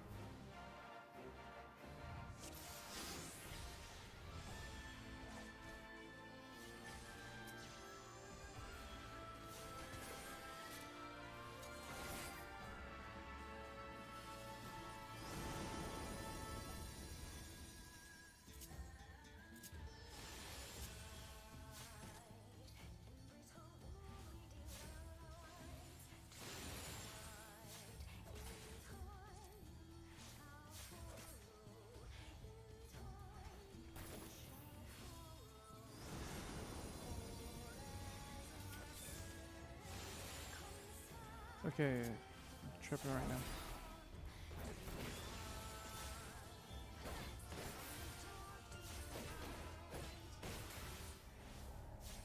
Okay, I figured I was gonna fail it the first time. Okay.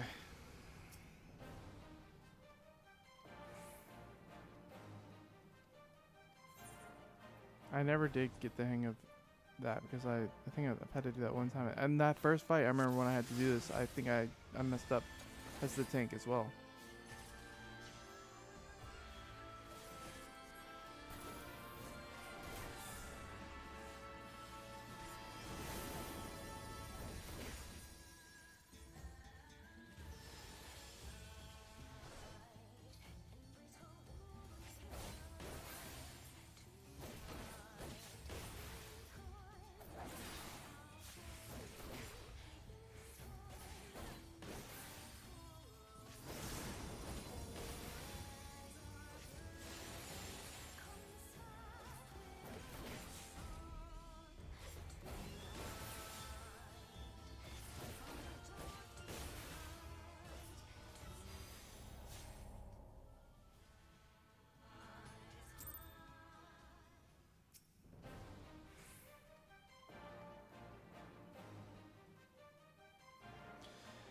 Use the duty action deflect to dissipate the ether sphere's location releases during battle. Be warned that allowing any ally to be enthralled by the aetherite spheres will result in failure. Okay.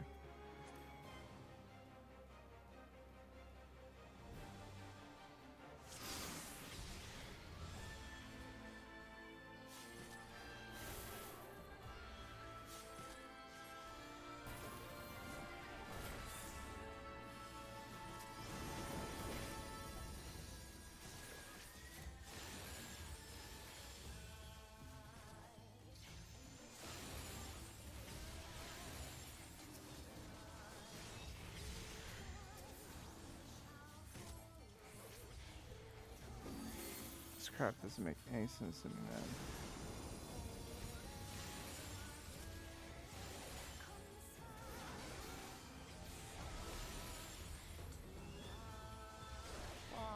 I offer you peace and serenity.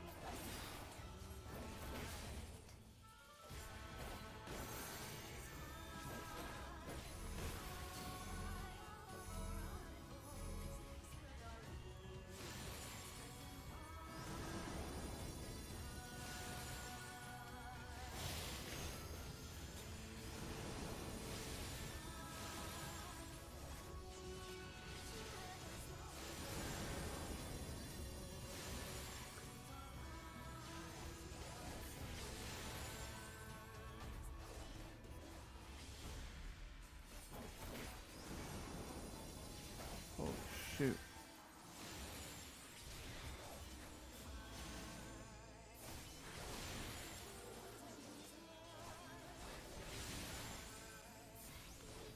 Gosh.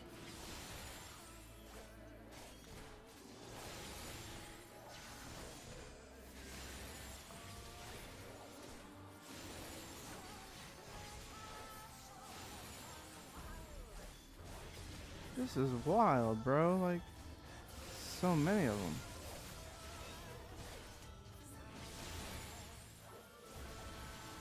I shall free you from your hate. Oh my gosh.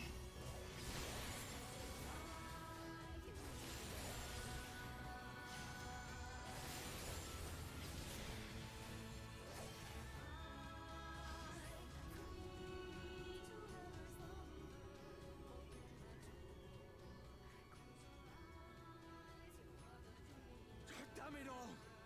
It's only a matter of time before we miss one.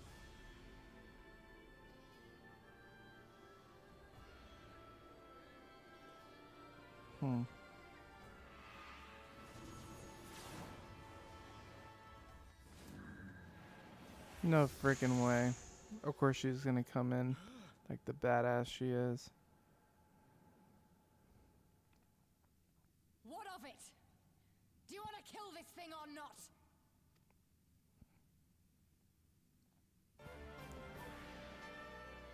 Why'd they release her?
Ah, shoot.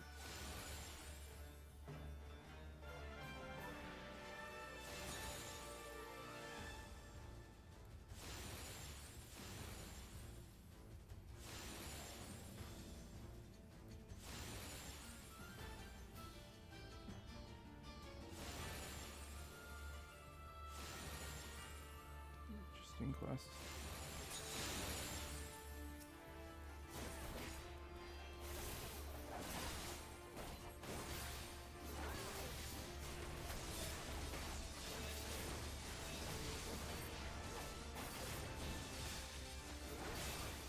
Do not your souls weigh heavy?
Nice.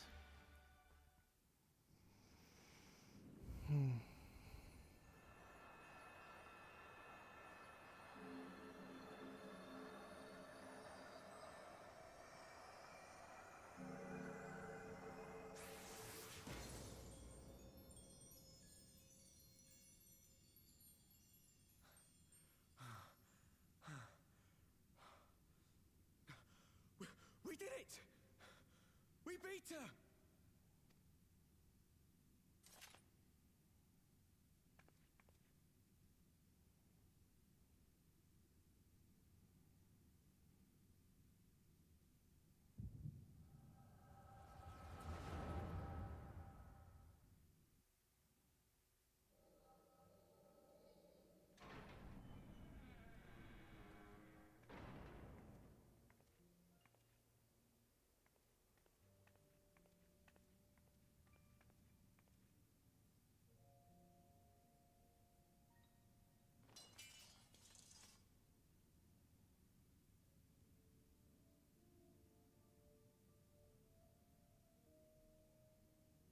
What is this? I'm only gonna say this once. The Ananta just summoned their primal in the throne room. My friends are fighting her, but they need help. They need someone with the Echo, and by the gods, I wish I had it, but I don't.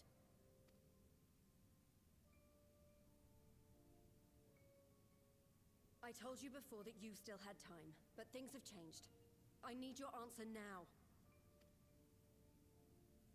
You can end it like Xenos, or you can fight for Alamigo. Your choice.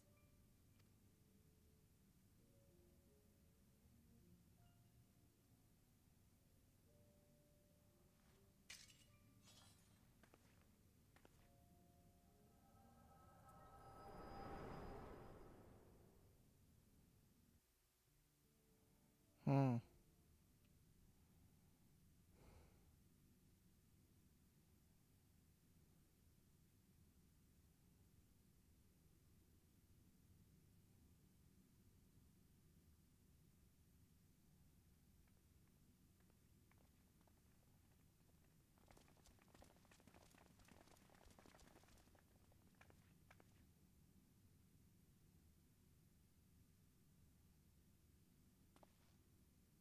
Seven hells. It's her. The Butcher.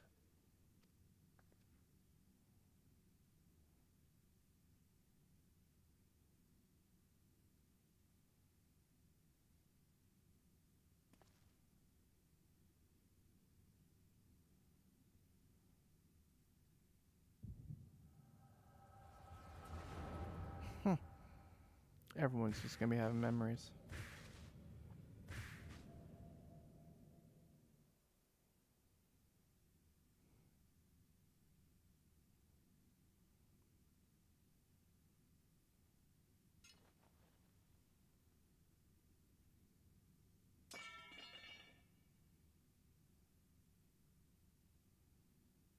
It's done. Take me back to my cell.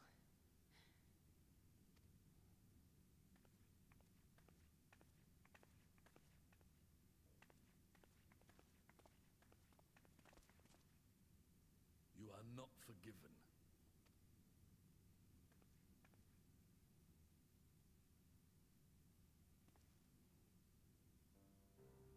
Not you.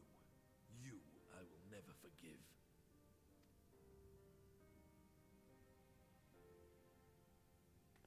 But I will thank you.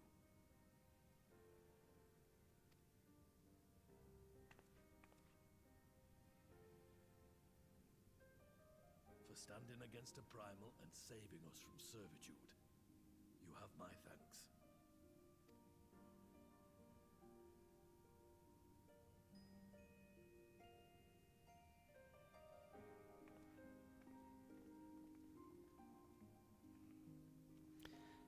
Man, this game gets you in the feels, man. They do a good job of that, man.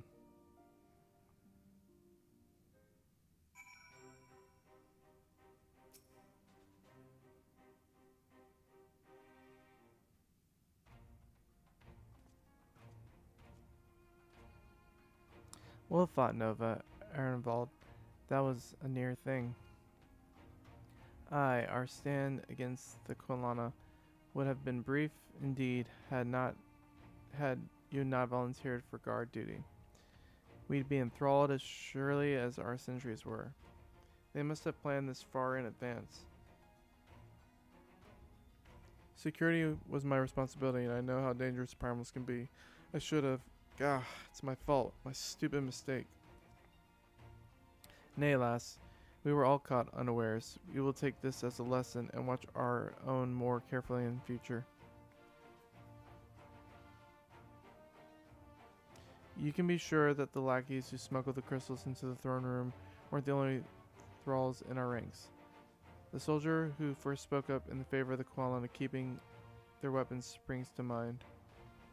A primal servant is betrayed by his aura.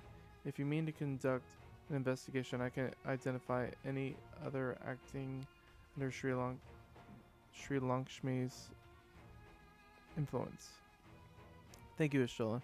We'd appreciate the help. Speaking of help, I almost fell over when Fordella turned up. What was she even doing there?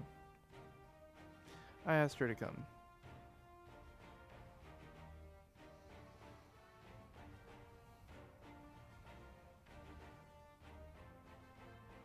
Well, that explains it then. It's sad, but Ragonfrid was right. Her victims will never forgive her for what she's done. But I don't think Verdella's picked up that sword looking for forgiveness. She just wanted to fight for her country. If you say the world in which Verdella grew up is partly to blame for what she became, then as an Alamegan, I feel responsible for improving that world. We can't ignore what's happening right now. We have to show people a better way than vengeance, or we risk giving birth to a new generation of skulls. I know it's idealistic, but I want to help people to let go of their old grievances and make peace with each other, and I'll hold 1,000 meetings and talk till I'm blue in the face, if that's what it takes. 'Tis a long and arduous path you have chosen, but one well worth walking. Rest assured that I will do what I can to help you reach your destination. Thank you, Alphanod. The first step will be to get our representatives back in the throne room. They're a little shaken, but not one of them seemed ready to run. We're all determined to finish what we started. We will see that you're not interrupted. Nova, you and the Science are to stand down. Get some rest, you've earned it.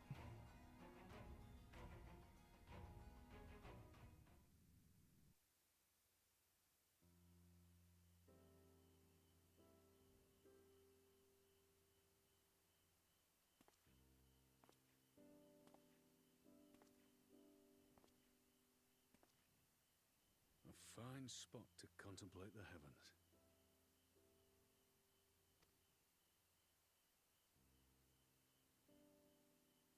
The meeting is over.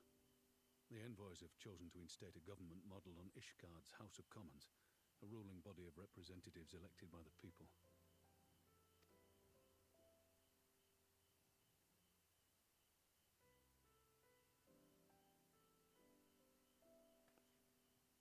It is a fair decision, and one which signals the end of my part in all this.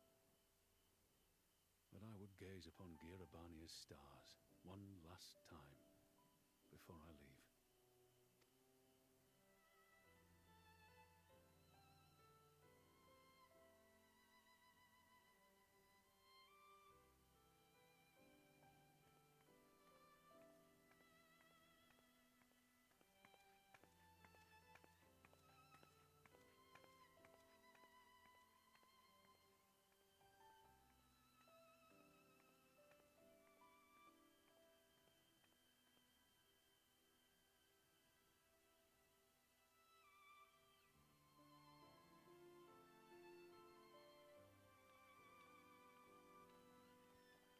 She's gonna tell Rabana to stay put. I mean, if she ever gets there.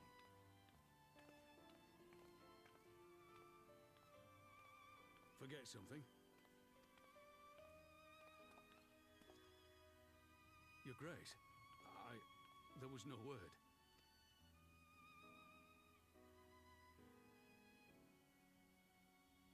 Rabon Aldin, you are hereby dismissed as General of the Immortal Flames and relieved of your seat on the Syndicate. Oh shit. But, Your Grace... Rabon, I am no longer a child. Stay here in your homeland. Work with your brethren. Rebuild Alamigo. You desire to stand alone. I understand, but remember what happened. I remember full well the consequences of my naivety, and thus did I consult at length with a most trusted advisor ere I embarked upon this course. A most trusted advisor? And what of me? Am I no longer deserving of your confidence? What trust can there be between us when you withhold the truth from me? Did you think me oblivious to the anguish in your eyes when you spoke of returning to Uldar?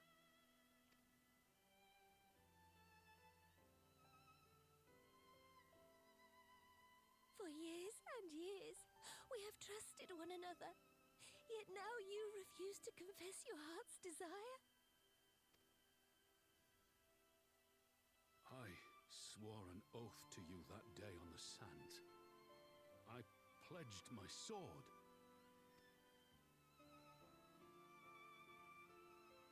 And it has served me well. But in Pippin you have forged a new sword, as sharp and deadly as the blade you bequeathed him. I will show you a Sultana who can wield every weapon at her disposal, including Lolorito and his monetarist cronies.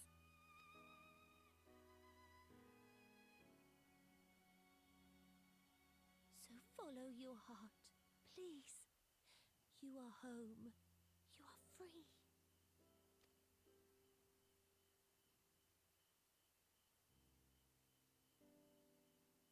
Nanamo.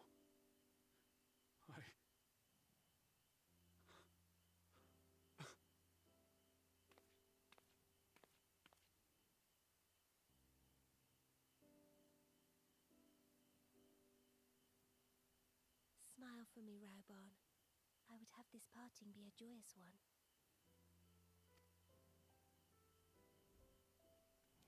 Damn this game. Man. Oh my Thank you, gosh. Grace. It has been an honor to serve you and Oda.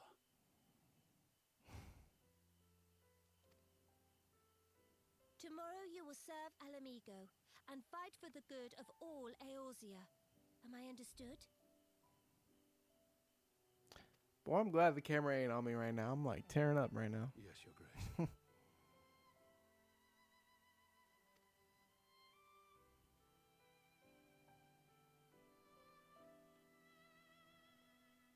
That's probably one of the best heartfelt moments in this game, I gotta say. Oh man. That got me in the feels hardcore. Jeez. I was not expecting that. Jeez Louise.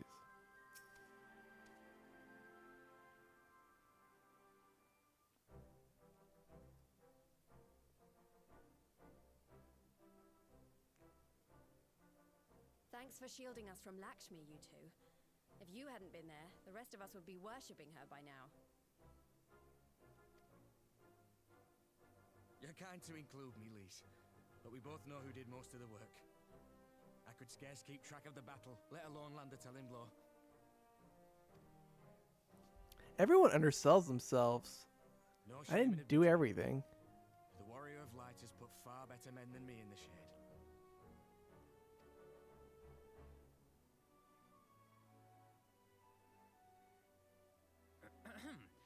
Did I mention that I encountered the Sultana in the palace?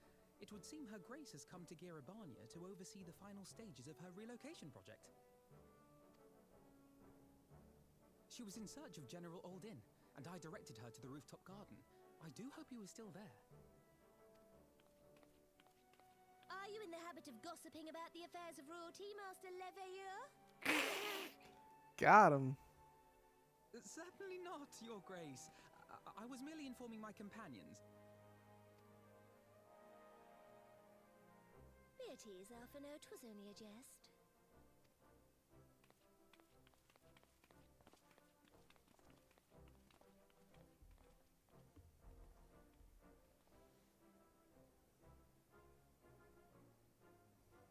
But I must yield the floor to Raubon. He has an important announcement to make.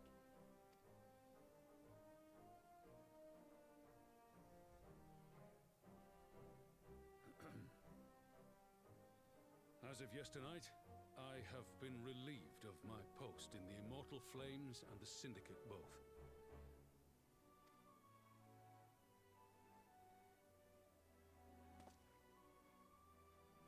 I shall be assuming my father's duties. And may I say that Tizona has never felt heavier upon my back.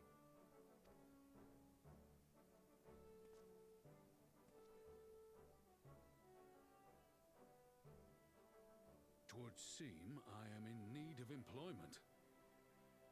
Mayhap one of my old acquaintances can introduce me to a mercenary company or some such. You may be getting on in years, Father, but you'd struggle to find a band of sellswords who wouldn't snap your hand off. Your remaining hand. Jeez, bro. Yes, the bull of Alamigo need not be put out to pasture just yet.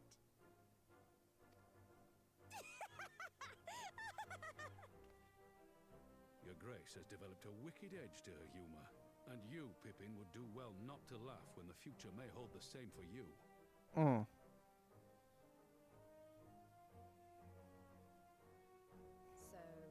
does this mean you're staying? Aye. That seems to be the way of it. I would be glad to aid you in rebuilding our nation, if you'll have me. If, he says. Welcome home, Rauban.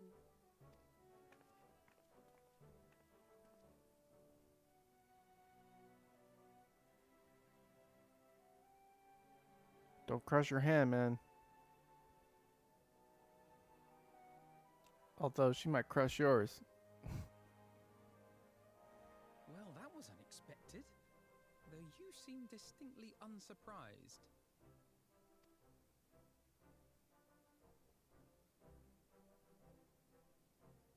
Either you are more astute than I give you credit for, or I'm losing my touch. Dude, you ain't never had a touch, Alphanod. In any event, one thing is certain. Alamigo will rejoice at the homecoming of her dearest son. He always overestimates his abilities. Like, Alphanod is so cocky, bro.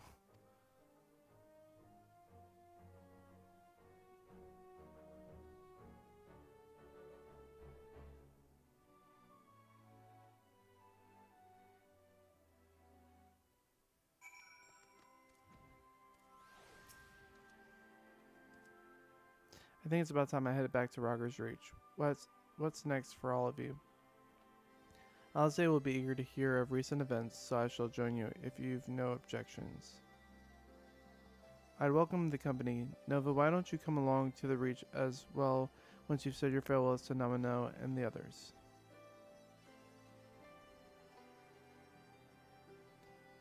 Upon completion of this quest, you'll be able to access the palace's rooftop gardens by speaking to the royal menagerie attendant.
Well, here we go.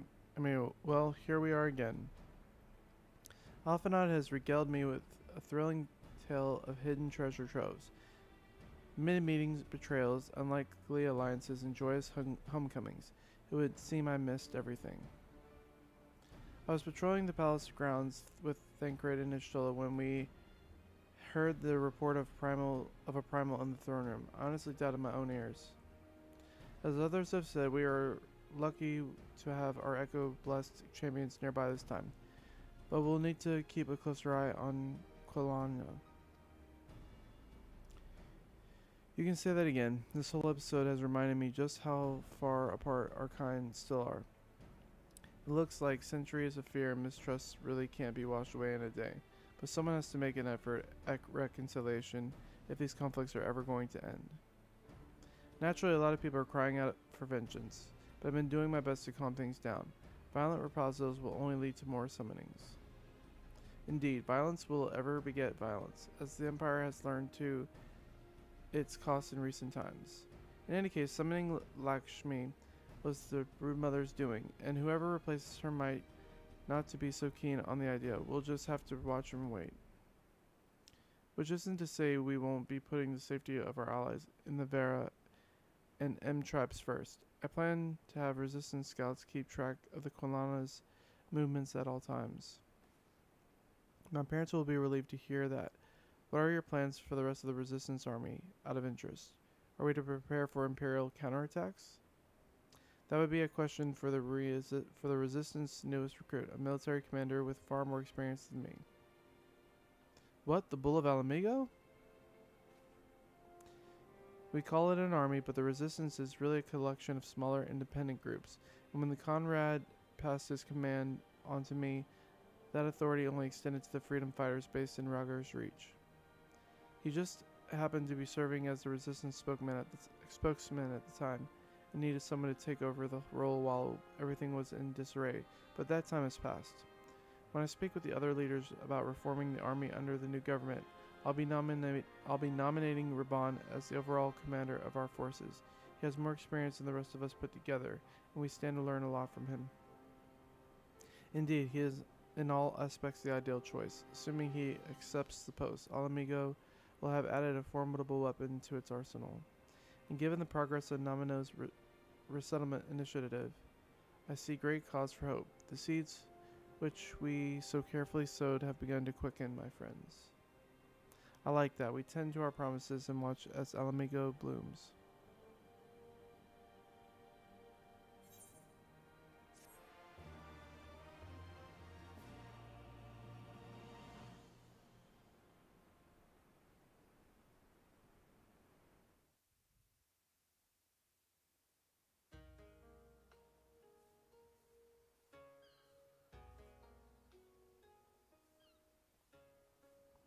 I do give thanks to Kami that my makeshift raft withstood the fury of the seas.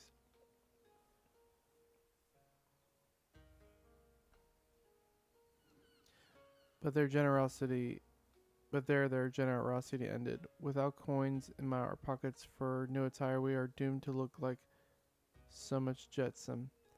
Oh, woe betide the poor man in a city of rich merchants. Someone's gonna recognize you.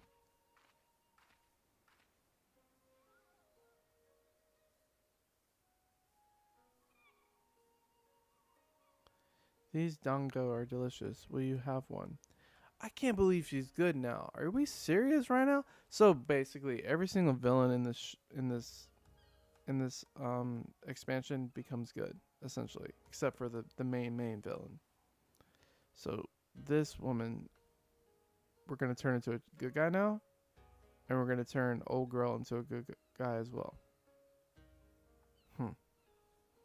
And they were like, she was straight up evil.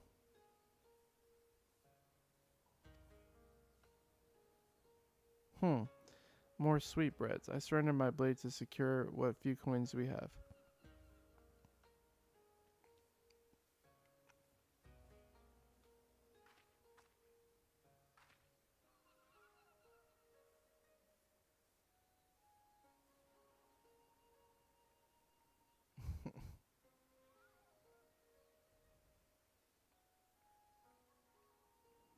But tis like talking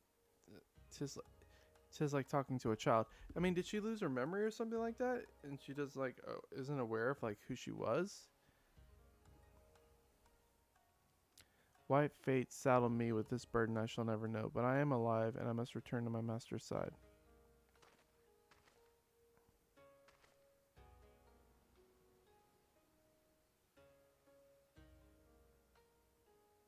Come, Suyu.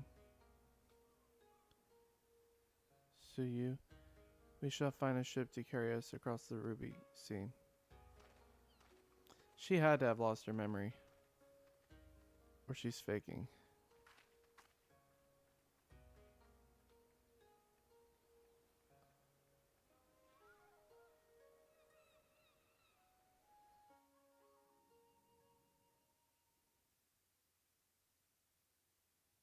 Meanwhile, in the Imperial Palace.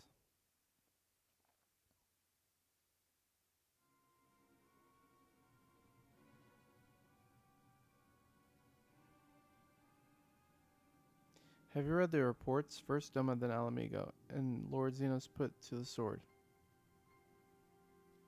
Do you believe everything you read? I hear the Viceroy was merely wounded, and that he has already returned to the capital. Naturally, the savages beat their chests, and boast loudly of taking his head regardless.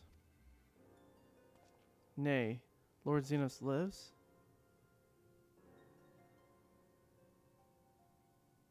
Deplorable that our own officers should be fooled by Eorzean misinformation.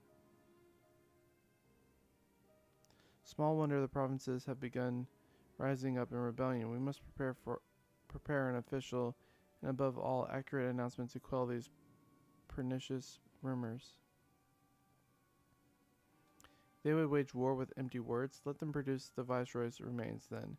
We shall soon put the lie to their claims.